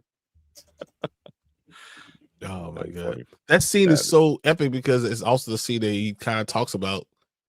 You don't leave your kid. You don't leave the kid. You bring them back home. Everything that we know is what we're supposed to talk about. Yeah. And then they erase it in the next movie because they're stupid. Completely contradicted. I'm gonna keep my mouth shut. I'm gonna keep my mouth shut because I could talk about that all night if I want to. Because the more it sinks and the more it pisses me off too. Well, yeah. Pulling this from the game is such an overreaction. I mean, not really. I feel like because like it's literally like the swastika with arms. That's a lot. So I mean, that's a lot. It's not a one for one recreation of it, but it's what it symbolizes. It is what it is, and that's why I always thought it was interesting. I kind of want to look more into it of like why was it allowed in the game first? The only thing I can think of is James Gunn didn't know about it. Mm-hmm. I don't know. Yeah, that's nice. I hope you're right, but but again, it doesn't make any sense. He's the fucking head of the studio. It was like somebody should have brought it to you at one point. Like, hey, look at this. I don't know. Probably shouldn't let them do this. Yeah, like skip that one. Do the arm dangling or go to the first season dance. Like, don't do this one. Too many people have keyboard cojones. Yeah, 100%. Afraid you all save that clip for Anzo's take on movie. Yeah, Anzo's the one that brought it up too, like on the rewind. Yeah, he told me to do it. Rant, he's like, do it. I need to cut up his little thing that he did. And he actually said, "I like this." Yeah, I sent the link. It should be in our chat. So that's all there. So yeah. All right, let's talk about this movie. I think I got everything up that I need to get up. Right. Oh no, did I close it? Fuck, I did close it. Seriously? I just had like everything up and I just accidentally. Oh no, I got it. All right, here we go. All right. You got synopsis? Yep. All right. It's 2:01. All right, let's go. All right, what is up? Welcome to the Spoiler Kings. My name is Tim Kramer with Brandman Brandon, Brian the Grizzly, and we're going to talk about and review the new Leonardo DiCaprio movie, One Battle After Another. Dropped this weekend. Yeah, we're going to get to our likes. We'll get into our dislikes. We'll give you guys our rating at the end. But if you are in the live chat, let us know what you guys think about this movie. You guys gave it a now, later, never. So when we get into that, we want to hear what you guys in our live chat are thinking. And if you're watching on replay, make sure you hit that like button, hit that subscribe button, and come and join us when we do movie reviews like this and other fun stuff as well. But before we get into our review, Brian, you got a quick rundown of what this movie is about? Sure. Bob is a washed up revolutionary who lives in the state of stone paranoia, surviving off the grid with a spirited and self-reliant daughter Willa. He is the evil nemesis. His evil nemesis resurfaces, and Willa goes missing. The former radical scrambles to find her, and both father and daughter battle the consequences of their past. Yeah. So we'll start with some of our likes. Brandman, you want to talk about what you like about this one? Yeah. I like how it throws you in, like right out of the gate. Thought the opening sequence was really, really incredible. I loved how chaotic it felt. And I think they kind of maintained that feeling throughout the movie, even in the more subtle scenes. I really liked the music. I thought the music really fit. Yeah. I thought the way that Paul Thomas Anderson shot this movie felt very appropriate. I liked it even like the use of humor, kind of dark humor, really worked because it felt very well placed. It never undercut the overall feel of the movie. I thought that acting all across the board was great. DiCaprio was great. Benicio del Toro was great. Sean Penn was freaking crazy in it. Mm-hmm. His character was just just totally cuckoo for Cocoa Puffs. I haven't seen too much stuff that Tiana Taylor's been in. I've always liked her, but I thought this role suited her. I thought she was used like just the right amount, and I think that the from the pacing to kind of the narrative structure, definitely. I thought visually it was great. There was a lot that worked for me, and which was great because I didn't expect it to. Yeah. Okay. What are you, Brian? What you like about this one? I think that Benicio del Toro was something I really enjoyed. I thought that he was his character overall was something I thought that was this really hit for me. I liked it. I thought it was kind of ironic. Even the stuff he said was very ironical. I just enjoyed that character. I think what's her name? Chase Infinity. I thought she did Yeah. a really She was really excellent good. job. Everyone's talking about Leo. I think she did the best job in everyone. I mean, Sean Penn, I hated. Great job, I hate, but I also knew. I thought I was going to get to the end, and realize, and they were going to realize that he had nothing to do with this girl at all. And from the beginning, I felt that way. I will say that it was long. Yeah. 2.5 hours. A little bit Like, over 2.5 hours. No, almost 3 hours. It's almost 3 hours, and I was like, man, this 250. is a long movie. But I think they did a good job of cutting out some pieces. But the negative, I'll say negative later. But yeah, mostly, I enjoyed the ride there was going on, even though it was a long one. Yeah. Yeah.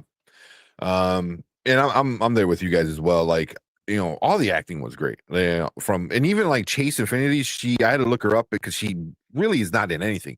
This is like she was in a few episodes of a TV show, a music video, and then she's in a Paul Thomas Anderson movie with Leo, and she was really good, really good. So definitely shout out to her. But then obviously you expect Leo, Sean Penn, Benicio del Toro To be who they are, to be great actors, and they were, they for everything they were in, they were awesome. They were. I enjoyed all the location shots. Like everything looked good. It felt like you were there, like like in all these like cities, in the shots were great. Like him from going to the hallway into the house of Benicio del Toro's house, all the families there, that shot gorgeous. But Paul Thomas Anderson, that's what he does well. He does that like very, very well. Dude, even the end of the car scene when they're going up and down. Oh, that and down. was awesome. The way it was shot was super cool. Yeah. Very cool. Super cool the way it was shot. But yeah. I like the idea of this was going to be like the opening scene, like Brandman said. I would say opening scene, but it was like the first 30 minutes of like them being the French 75, I think it was they were called, right? So like and them actually causing all this ruckus. But yeah, we'll move on to our dislikes. Brandman, what are some issues you had? I think it could have been, if you kind of shaved like 15 minutes off of this movie, I think that would have been that would have been enough for me. It didn't wear out its welcome for me, but it kind of came dangerously close, and I think that's just kind of a thing with Paul Thomas Anderson from time to time. Sometimes he gets a little self-indulgent with the run times, and a lot of it just kind of seems like padding. And I've kind of always felt that way, if I'm being honest, ever since Boogie Nights. I like a lot of his work, but sometimes, especially when he gets to the third act of a movie, sometimes it just kind of feels like excess. That was my big like glaring issue with it. I think that even though I thought Tiana Taylor did absolutely fine, like I said, I haven't seen her in enough stuff to really pass judgment on her as an actress. I kind of think that role was kind of interchangeable. A lot of people could have potentially played that role. I think if you got someone who's a little more seasoned as an actress, it really would have made a difference. I think who you casted. I don't know if it was stunt casting or what, but I mean, she was fine. Don't get me wrong. I'm not saying this is a knock against her as an actress. I thought she was absolutely fine. But the role kind of felt like a little interchangeable, if that makes sense. Mm. I think that the Sean Penn character at times was a little bit of a cartoon character for me, a little bit too much of a cartoon character at times. Just a little too, like a little too over the top at times, to where it felt kind of like borderline goofy. But he could have reeled it in just a little bit. But again, overall, I think he was. I thought he was great. He was amusing to watch. He was one of my favorite things about the movie, if I'm being honest. But those are really my only glaring ones. Yeah. Okay. What were you, Brian? I know. They sound like complaints without being complaints. It's like I hate that you're always on time. Yeah. That kind of stuff. Real quick, before you jump in, Brian, some comments saying Leonardo DiCaprio's character was a smarter Big Lebowski. That was funny. Fernando said Sean Penn was a good villain. Yeah. And then yeah. Good. All right. What you got, Brian? I felt like the plot was overbearing. I feel like there's so much going on. I think that it kind of takes away when, I feel like it was in love with itself. Movies that are in love with themselves a little bit and like, oh, I know you're gonna like this. Yeah, but I just thought the plot was just, I don't know. It felt the weight of the plot, you couldn't get any freedom under the weight of the plot because that was all that was going on. I really didn't like Tiana Taylor's character. I understood that she was necessary, but I really didn't like it. I really did not enjoy it. It's not something that I just could not get into. And because I didn't like the character, that took away from, but I think she played it the way she was supposed to be played. I don't want you to say that she did a bad job. I didn't like the character. That's two different things. I thought sometimes scenes just went on and on when it could have been, all right, we get the point. Let's just get to it. I feel like it just went a little bit long on multiple scenes. Like, maybe this should have been 3 minutes less. This should have been 2 minutes less. We got the point of this. Why are we doing this again? So, I just, sometimes I got taken out of it a little bit because of those things. I think it has some good twists and turns and some good action sequences. But some things weren't clear why things were happening. It was very kind of confusing, not for any other reason, but just to be confusing. I'm just going to do this just to be confusing. And I was like, okay, all right. Like, I understand what's happening, but why are you doing this? Why are you kind of become a little bit more convoluted than you need to? But that's basically it. It's not. I don't think it's a masterpiece, but doesn't mean I hate it. Yeah. Yeah. For me, like you said, like things dragged on too long. The ending, holy shit, did it drag on forever? Like, as much as I like the up and down of the hills, it was really cool the way it was shot. You did it for 8 minutes after the fifth hill. I got it. Like there's a horizon and you dip it below, and I get it. It was one car, then the next car, and then the next car. Oh, and then my God! Trying to figure out which way he went, and then they go back to the car. Yeah, and then that's not even the ending of the movie. And then it still keeps going. I felt like I'm watching the Batman again. I'm like, how many endings are we gonna get? Like, Jesus. Because then then there's another ending, and then that's not even the ending. Then it gets like ending. I was like, Jesus, man. Like, I get it. But it's the Return of the King effect. Yeah. And I know, like, Tony was asking, like, Tiana Taylor, like, Regina Hall, she just wasn't in the movie enough to Was in the really movie like more hate than like her or like her. 5 Like minutes? the little part she was in, she was cool, but it was a very little part. Tiana Taylor, like I thought she did an okay job. But I kind of agree with Brandman. She was very replaceable. Like you could have gotten like anybody, any like female actor to come in and kind of do that. But What guys? I want to. they So they her own personality and what she's known as sometimes kind of worked for that because that's who they know her as this. So like it kind of, even though she was way bigger, way more than was, it kind of works. I don't think any other character could have done that because they're not known in this TikTok generation, in this type of generation. I don't know if anyone else could have taken it over like that. The same way. Yeah, she just had this attitude that I thought was like good for her. But also like you needed a very attractive black woman, specifically a black woman for this, and she obviously fit it like really well. It just I kind of agree with Brian because there's a part in the movie early on in the movie where you're like, there's a lot of shit she does where I'm like, I don't what. She was just a shitty person, if that makes sense. Just being a shitty person, and then she just becomes shittier and shittier in the first 30 minutes, and then after that, you kind of don't see her anymore in the movie. I don't think you see her again, right?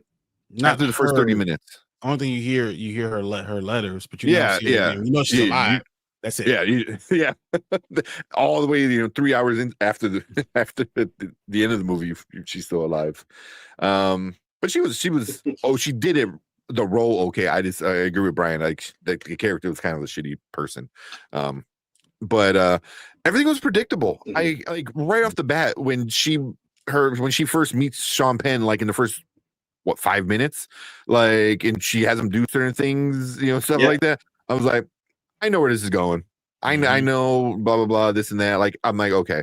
The only part of the movie that kind of surprised me was when like the white supremacist showed up. I was like, oh, okay, that throws it, but also it made sense. I just didn't see it coming. So I was like, okay, and then that just added to Sean Penn's villainy. Even more so. Even his name is Lockjaw. That just sounds like a fucking James Bond villain. So yeah. So, but really, I think the biggest issue I had was I was expecting like a revolutionary kind of movie, and it wasn't. After the first 30 minutes or so, and Tiana Taylor like never comes back, like. And now those older people that are just trying to survive from the younger things, the thing that the younger people did. It just becomes a chase. It just becomes a chase movie. Like, oh, I have to go find my daughter. And I was like, wait, what happens to the revolution? You know what I mean? And it's like the revolution just kind of became a thing in the background that really didn't matter. So it was like you gave me 30 minutes of like them doing this crazy revolutionary shit, and then that's it. Like, they gave you 30 seconds of at the end telling you that it's going to happen some more. Yeah, that like it just keeps kind of going, but but like Brian said, like it did some things where I was like, but like I was expecting a revolutionary kind of movie. Like, oh shit, it's gonna be them sticking it to the government. Like the man's evil, and like you got that in the beginning, and then that was it. Then you got 2 more hours of it just being a chase. Like him just chasing after his daughter, and it was just like, cool, not what I wanted, I thought they were I don't know if it's on me or not, but I thought they were going to run together. Same. I always thought that was what's going to happen, and not getting that, because you get the feeling, because being a parent, once again, the parent, I made the mistakes in my past that's affecting you, and now I'm going to do whatever I can to try to save you, and that's why I thought I was going to get it. I didn't get that, so maybe that affected my opinion of it a little bit. I mean, that's why I'm like, I don't know if it's a me thing because I expected this, but also from the trailers I expected it. So you you told me that this is what the movie is, but then I don't know. But some quick comments real quick. Benicio del Toro was also great. He was great. He was really great. I loved him. He's the real dude. he was the real at the end when he's like doing the little dance walking backwards and he's like oh wait, he goes, I threw away some trash. He goes, hey, I had a couple beers, like I'm like, oh, he's the dude that you can give a secret and that he will take it to the grave. Yep. Taylor's character on the other hand, Yeah. Just for the streets. Jesus. Yeah. Fernando said this movie had more endings than Return of the King. It did though. It was just crazy. One last thing. The villain's ending wasn't very satisfying to me. I was very upset. Like I wanted more of a satisfying ending for the bad guy. Not for him. Am I the only one who thought that Tiana Taylor's character was going to snipe him? No, I thought that would have been the best way to do it. That's what I thought was going to happen. Like that's what you think, she right? be in her daughter's life. She didn't do anything right, but at least she killed him. Like you went after my kid, and now I got yeah. This is the payback, but nope. And you show that you're not as self-centered now as you've gotten older. Not this stupid letter. How about you just kill him? Yeah. You sacrifice your own well-being to kill this man who tried to come after your daughter. That would have been a satisfying ending. The way it was just like, oh, he's not white supremacist enough for the white supremacist. It was like, what? Yeah. It would redeemed her cold character. It made her the whole family unit kind of makes sense. It would just made it work better to me. Yeah, agreed. 100% agreed. Yeah, that's why like his ending was not satisfying. As a viewer, I was like, like when you get like white supremacists like that, and you're like, oh, you need to die a horrible, horrible death. And it just kind of I could definitely see how that was anticlimactic. Yeah. Anything else before we get into our ratings?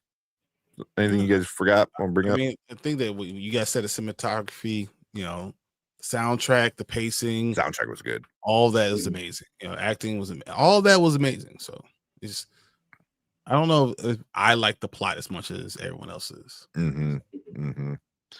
With that being said, give our ratings. Now, later, never. Now means you got to go check it out right now before it gets spoiled, before it leaves theaters.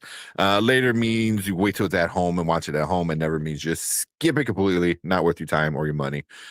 Brandman, what you giving one battle after another? This will be a now for me.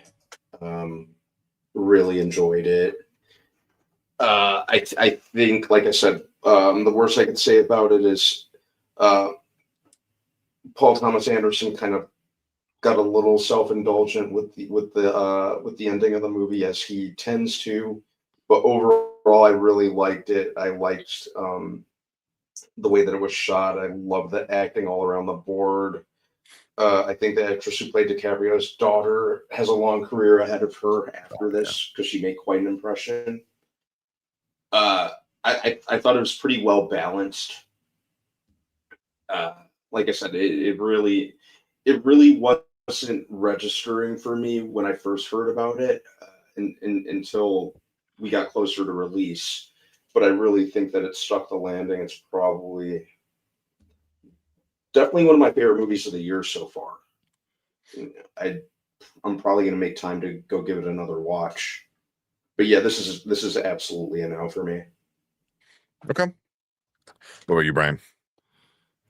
Man, so I'm not at like definitely now, but I'm also not at like you can wait later. I'm more like, if this was like available at home, I say watch it immediately at home. Like immediately, if you're at home, you can watch this. I don't know if I say that it's a now. I'll give it a low end now. I'll say it's low end now, especially in the movie theater right now. What's out in the movie theaters? Yeah, then it could be a now. But I think it's a better at home movie. So like I don't want anyone to say like, yeah, I don't think it's something that I would run out to the movie theaters and watch or watch again. Yeah, that's not what it is. So I guess saying that makes it's later. I'm gonna go later. Change it. If I just said that it has to be later, right? So You I'm going convince later. yourself. Well, yeah, I'm giving this a later, man. Like this is a movie like watch it at home.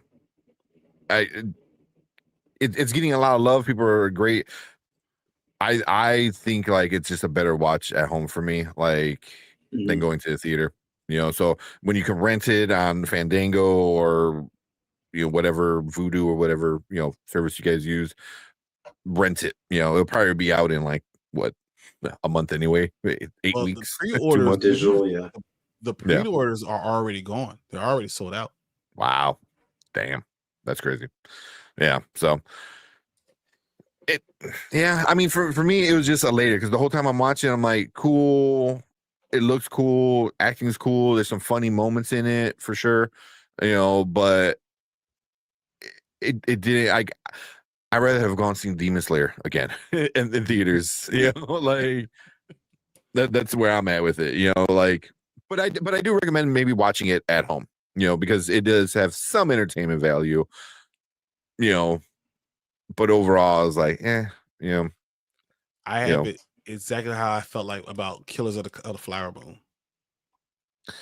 Yeah, but at least for me, like Killers had more of an importance because of the reality of it all, of the true story side of it all. This one is like cool, you're fighting the government, but and then you're just like beautifully shot. It's beautifully shot. It is 100% well acted. So like you enjoy the soundtrack, you enjoy cinematography, you enjoy those parts, which is the same things I said about Killers of the Flower Moon. Yeah. So that's why, like, I feel like when I'm looking at it, I'm like, yeah, well, it reminds me of this. And when Oscar season comes around, you're going to see this on there. It's just, do I think it's it? Yeah. And I know I'm in the minority for this because this movie is killing it. Everyone's loving it. On Rotten Tomatoes, it's a 96% with 303 critic reviews. It's a 96%, and then with the audience with 2,500 plus verified, 85%, which is crazy. Over on Letterboxd, it's in a 4.5 average right now, which is super high. I think on Letterboxd I give it like a 3.5 or something like that. Like it was good. It's better than 3. I give it 3.5. I think I gave it a 3.5, but I think it was somewhere like for me, that's where it was. Where it was good, but it's not like, I just didn't see like the greatness of the story like other people are seeing it, because I agree. That's where I don't think the story was that great. I think the acting and all the other stuff was really, really good. Yeah, but the story, I wanted to see a revolutionary fight. I wanted to see Leonardo and his daughter going and like fighting the government, like trying to get away with it and doing things and opening her eyes to who he used to be, and then trying to protect her. And I think that would have been very entertaining. Yeah. That's what I thought we were getting. I don't know, but it won the weekend. It was #1 movie of the weekend. It grossed on Box Office Mojo, it's at 48 worldwide, 48 million worldwide right now. So I tell you, this weekend's been tough. Yeah, like last weekend I thought it only made like 22 or 23 domestically. What's that? Domestically, I think this one batter after another only made like 22 or 23, and still won the weekend. Yeah, domestically only made 22. Yeah. And won the weekend, but it was also going against Demon Slayer in its third week, who already made a butt ton of money worldwide. So, yeah. I would. What about Gabby's Dollhouse? Does Gabby's Dollhouse? My wife and daughter wanted to go see that. Did that come in second? It was like, well, what is it? Gabby's Dollhouse. You ever heard Gabby? Oh, is that what that is? Yeah. Gabby's Dollhouse is like, get Yo Gabby. Yeah. That one's not even registering for me. That might be. You have to have Let's see. you have to have a little girl between the ages of 7 and 12. Yeah, I think so. I was like, You never heard of Yo Gabby Gabby though? I heard Yo Gabba Gabba. Yo Gabba It's like Gabba. Gabby's house is a huge thing. It's a Gabby's doll house or something like that. It's a TV show. It's a huge TV show. I think it had like 10 seasons of it. I think it was. Jeez. Yeah, I'm way out of that. Like it's this is not like a little one. This is a big thing, you know. It's like Blue's Clues, but was with a kid, with a girl that turns into a doll. So yeah. Let me see. So I had to look it up. So it was Gabby's Dollhouse, the movie, made almost 13.6. So it was number 2. All right, did something. All right, yeah. And then Demon Slayer was number 3 at 7. Conjuring 6.7. Strangers, which I heard is a horrible movie, at 5.8. Him, I heard it was 3.5. trash. Yeah, I heard, which I don't want to see.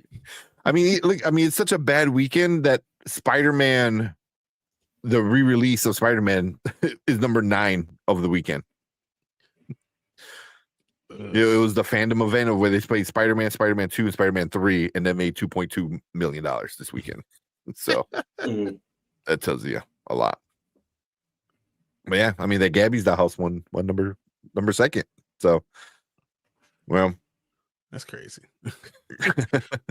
So, I have no idea. I think the daughters. When I saw you, I mean, with the little, you never saw the dollhouse and then the little ears. She has a little. I'm looking at the poster. I have no idea what it is, man. I was like, I have no. I literally just seen Gabby's Dollhouse to Goodwill yesterday. Like, yeah, that is definitely a girl dad's knowledge. Like, I have no idea. Cut this out. No, don't let anyone know about this. Hey man, no, that's what happens. Like you said, when you have like two girls, you know. I know all about it. Yeah, so yeah. I've seen many episodes. Even my is like, I haven't heard of it. Oh man. Yeah. All right, we'll finish off with what you guys are saying real quick. All right, that Maria's giving it a later. Okay. Fernando said the secret about the girl's mom was crazy. Dude. Yeah. I bet I saw that coming. Yeah. I saw it coming right off the bat. They told you right off the bat, you know. So if you like, yeah. Fernando says, watch it now. Potential Oscar winner, probably. I don't think he's gonna win.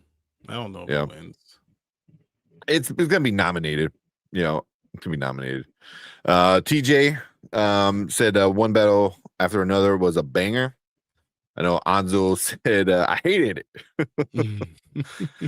we need Anzo as remember the 90s cartoon The Critic? He goes, it stinks. The Critic was awesome. The Critic was amazing. We do need a video of Anzo just saying that, so we just play it anytime Anzo says anything.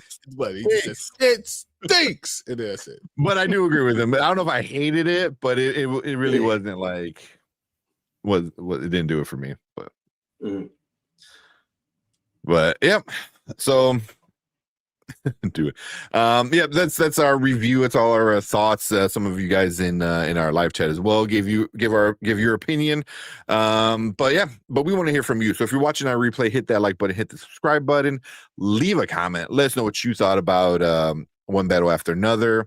I know I'm probably gonna get a lot of hate. I'm sure it is too, with like I'm not enjoying it. Yeah, I know, right? But yeah, leave a comment. Let us know. Make sure you guys hit that like button and subscribe button, like I said. Appreciate all you guys in the live chat. We want you guys to stick around because we're gonna move on to our next topic for the night.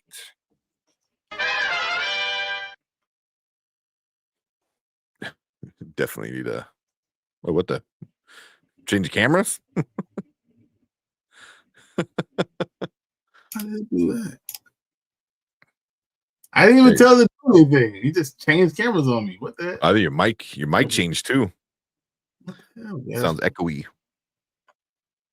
Who did this? See, this is why you like one movie. You don't like one movie. pizza, and everyone wants to just go and exchange your cameras. It's crazy. Yeah, but was it Paul Thomas Anderson did one of the movies I absolutely fucking hate. I hate Licorice Pizza. Licorice Pizza. I hate Licorice Pizza. I hate that Licorice movie. Pizza so much. And people fucking love it. There was one funny part in it is when they were trying to say what's her name's name? With the boy and Bradley Cooper. Well, Barbara Streisand. Mhm. That's what they're like. Barbara Streisand. Barbara Streisand. Like that was the only part that I kind of like chuckled. Like the rest of the movie was.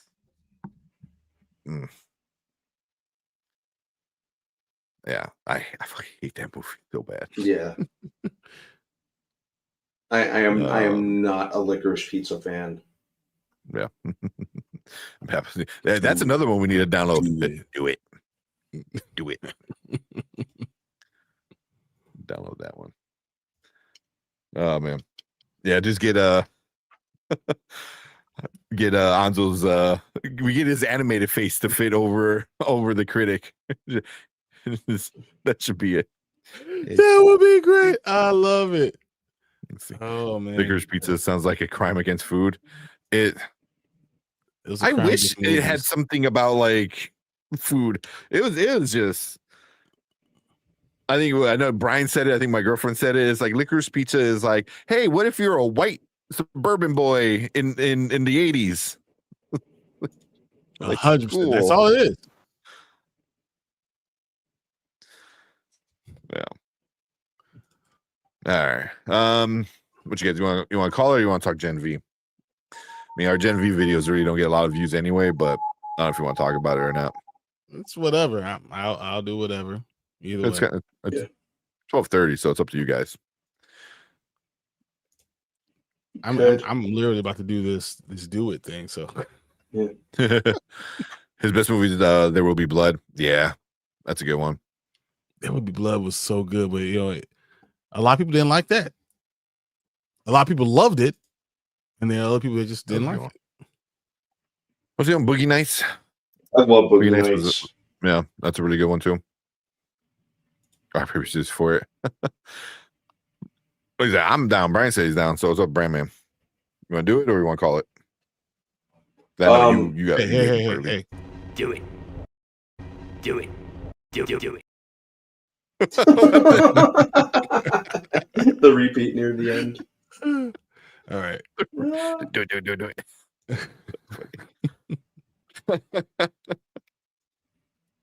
Yeah, it's funny.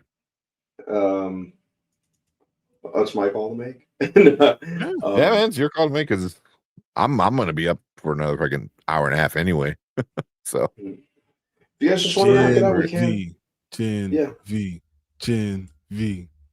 That's what Maria said. So Maria said Gen V. I'm down. Right, yeah. Let me bring up the background. Oh, we did talk about Alien Earth. Do we really need to? Can we not? Yeah, can we not? I gotta edit it. All right, Gen V. The repeat is him becoming a rapper. DJ Palpatine. All right, let's talk Gen V. Wait, this is what episode 5? And the first 3 happened on the same time.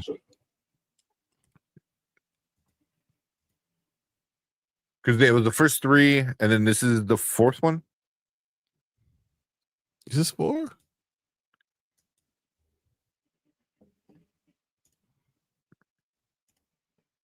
Oh, because it comes out tomorrow, so it's like or Wednesday, right? So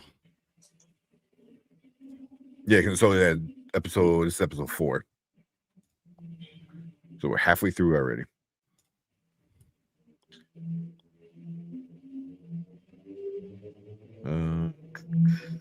Bags it's called.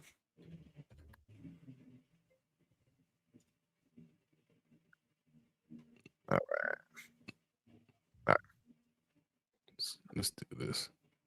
Yes. Oh, you got something? No, I'm just doing do it. So I cut it up a little bit. Oh, you got it up. All right. Let's talk Gen V.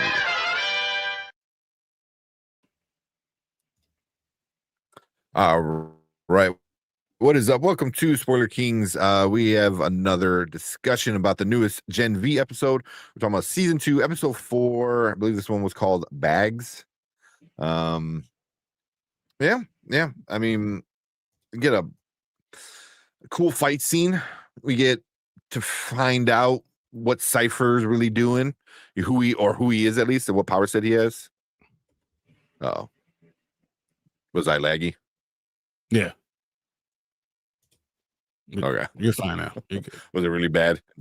Okay, it was like I don't know why it just went super laggy. So, but yeah, we find out who Cypher, what kind of powers he has, who he kind of is, besides being the doctor from back in the day for Marie. Man, we get a cool fight scene, like a pretty cool fight scene.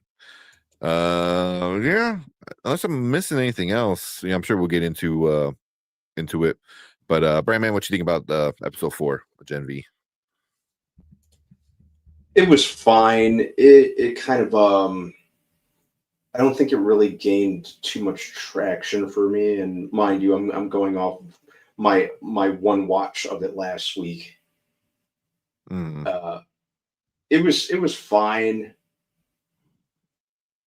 I kind of like what they did with Cypher, kind of setting him more up as a legitimate threat. What they're doing with Kate's powers is interesting. I think if there's one thing that I like about this season so far, it's what they're doing with her character. That's just kind of the whole kind of role reversal of her not being, kind of top dog like she was last season, and her in a really bad place physically, mentally, power with her power set just failing her. I think that was one of my favorite things about this episode. The last 10 minutes were kind of cool with the big fighting match. Mm-hmm. Kind of kept me waiting to see what was going to happen next. I think that was the really kind of standout aspect of this episode for me, along with what was going on with Kate's powers. Overall, I'd say this episode was all right. It was it was a bit all over the place for me until the last couple minutes. Yeah. Okay. Well, Brian, what do you think about this episode? I thought it was interesting. As I said, Cypher was the major question mark I had, and I think this episode gave me a lot more information. I mean, from when he brings they brought was it Jordan and Marie into the office, and then have them, have them. First of all, he like spanks them, basically says, you're going to have to do something now, and now you're going to have to fight each other. Like he knew what he was doing, and then that wasn't even the whole point of it. The whole point of it was to really highlight Marie and get her to be against Jordan and not to worry about all this stuff. It seems like he's playing chess while everyone else is playing checkers. So that's what's interesting. And when you have a character that's going to be a major character you still really don't know about, that's something to kind of to jump into. And you're like, what is really going on with him? He's going to be a problem, no matter if Kate gets her powers back or not, even, because she's having glimpses of it, she's messing things up. I think it's interesting when you see what Jordan and Marie are doing with her. But yeah, I think Cypher is going to be huge. I mean, he talked about why Godolkin was even created. Did we know about that before he said that? So there's a lot of little tidbits in this episode I think that are really interesting.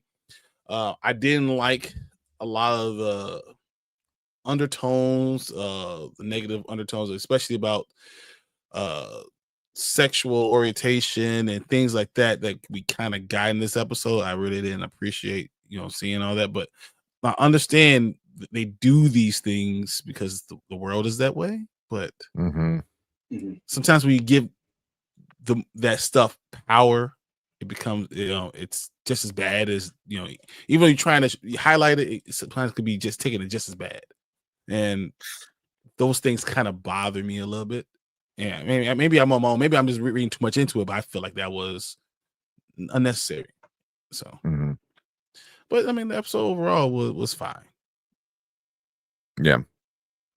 I can't. I get what you're saying with it because, like, Jordan talks about, the identity crisis of who they are. Is like, is Jordan male or female? But it's like, and they even said it's like they're not transgender. What do you call it? They were. What's the word? He gave it a certain name because they made him say what is it, transtastic or whatever horrible fucking word that they didn't want to say.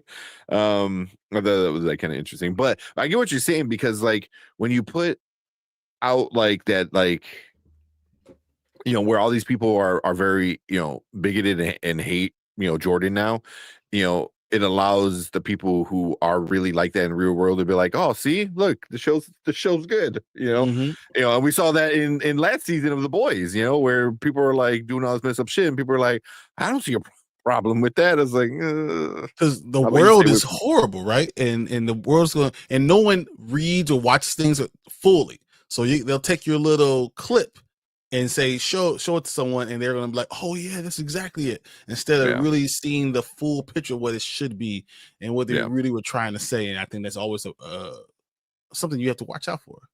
Yeah, I think if there's no commentary to the hatred that's shown on screen, if there's not commentary to it, it allows the people who have that same hatred to see it as normal. So I think whenever you do something like that, you need to like back it with, this is bad, what I mean, that kind of thing, and yeah, so I do get that a lot, or I get what you're saying, with that, but I thought this episode was interesting, I was at Tony said, like, Kate, I know he's saying she looks great as kind of like a Bond girl, and that's what she was kind of doing. She was kind of lying, and she sucks at lying, but I mean, ultimately, I think the biggest thing for me in this episode was Cypher, because he's teaching Marie how to use her powers to the full potential, and then she noticed like there's no V in his system. I'm like, oh, that's interesting, but yet he has powers. So what's going on? Like was he born with it, which could be a thing, so is he like a mutant, like legit, like X-Men style, or she just doesn't know how to use her powers, or does he hide it? It's like there's a lot of things, ways they can go around it. I'm kind of curious to see how they do that. I thought it could be something that scientifically that he's able to override any person with the Gen V. If they have the Gen V, the V in their bloodstream, he can override it, and he can take over that body or whatever. Because, but that could be just technology.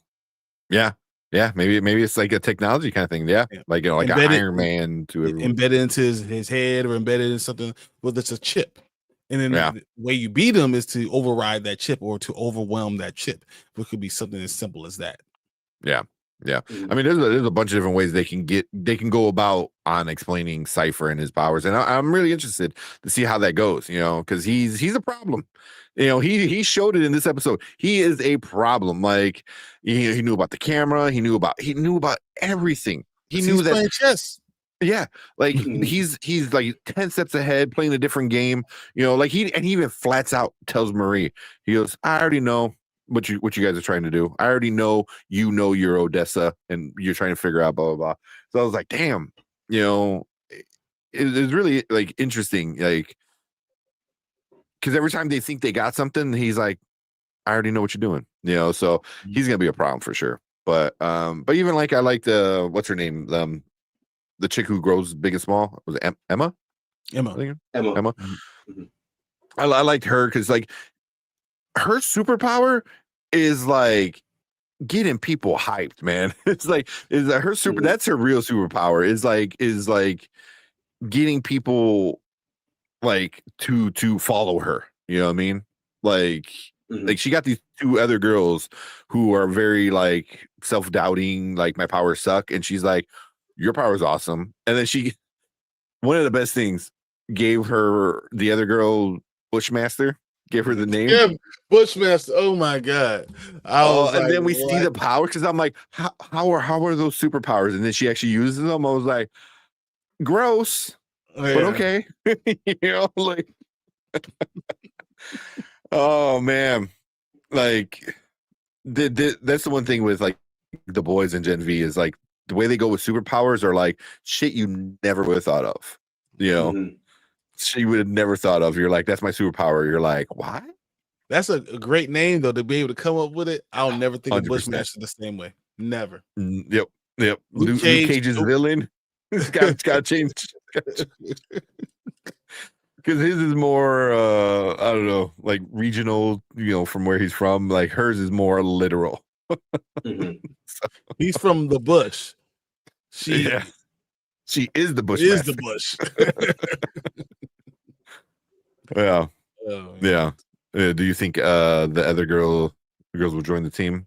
I think they kind of have. I You think know. technically, I feel like they have. Yeah. Yeah. And I'm kind of curious about I'm kind of curious with the brother who also kind of likes Emma, kind of likes him because she has horrible taste in men. So Exactly. we'll see So we'll see how that goes. He must be a Yeah. villain or a spy or something. Like that. Yeah, something.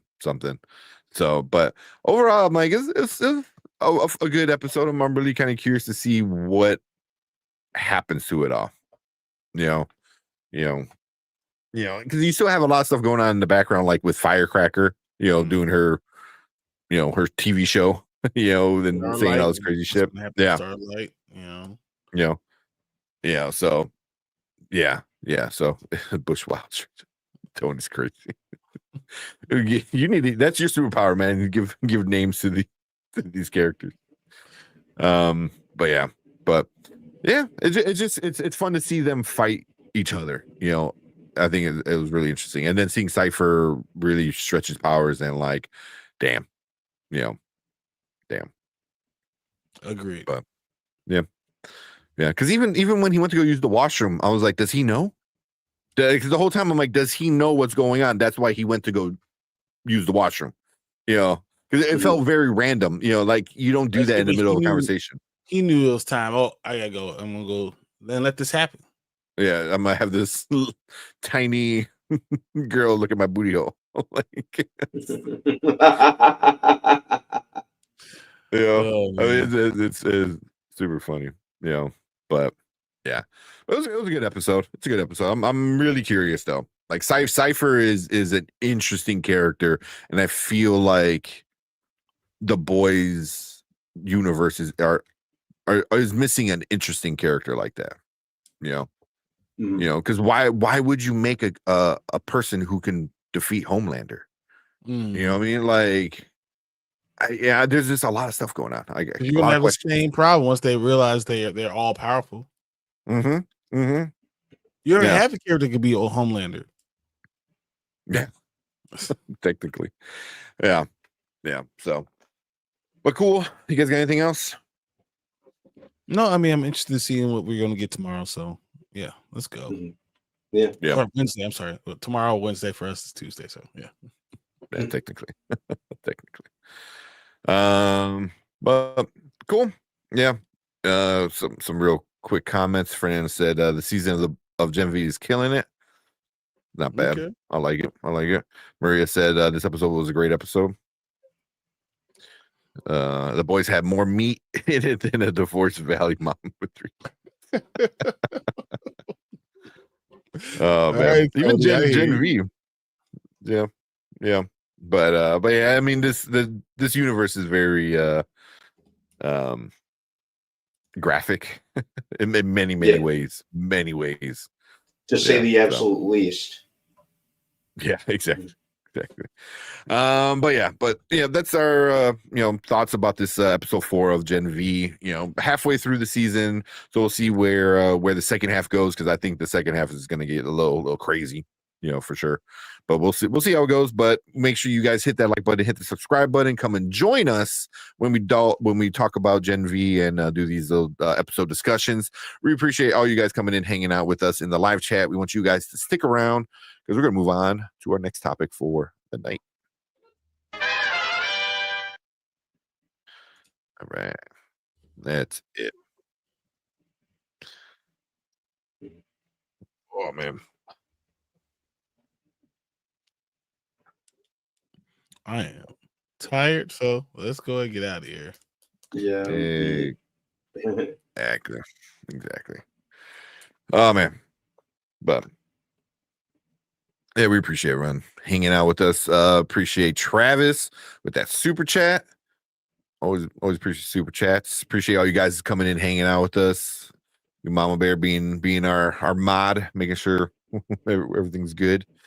Yeah, all the comments, everyone coming in, hanging out, all you guys hanging out to the end, talking about Gen V. But let's get out of here. It's been a long day. I'm ready to go to bed. Me too. Cool. But yeah, we will see you guys on Thursday. Make sure you go check out Anzo. He's posting a bunch of stuff from the Rewind. Make sure you check out some of the Rewind stuff with Brian and Anzo. So, but let's get out of here. We will see you guys on Thursday. Later. Peace. See you guys. Don't forget to like and subscribe. We out here.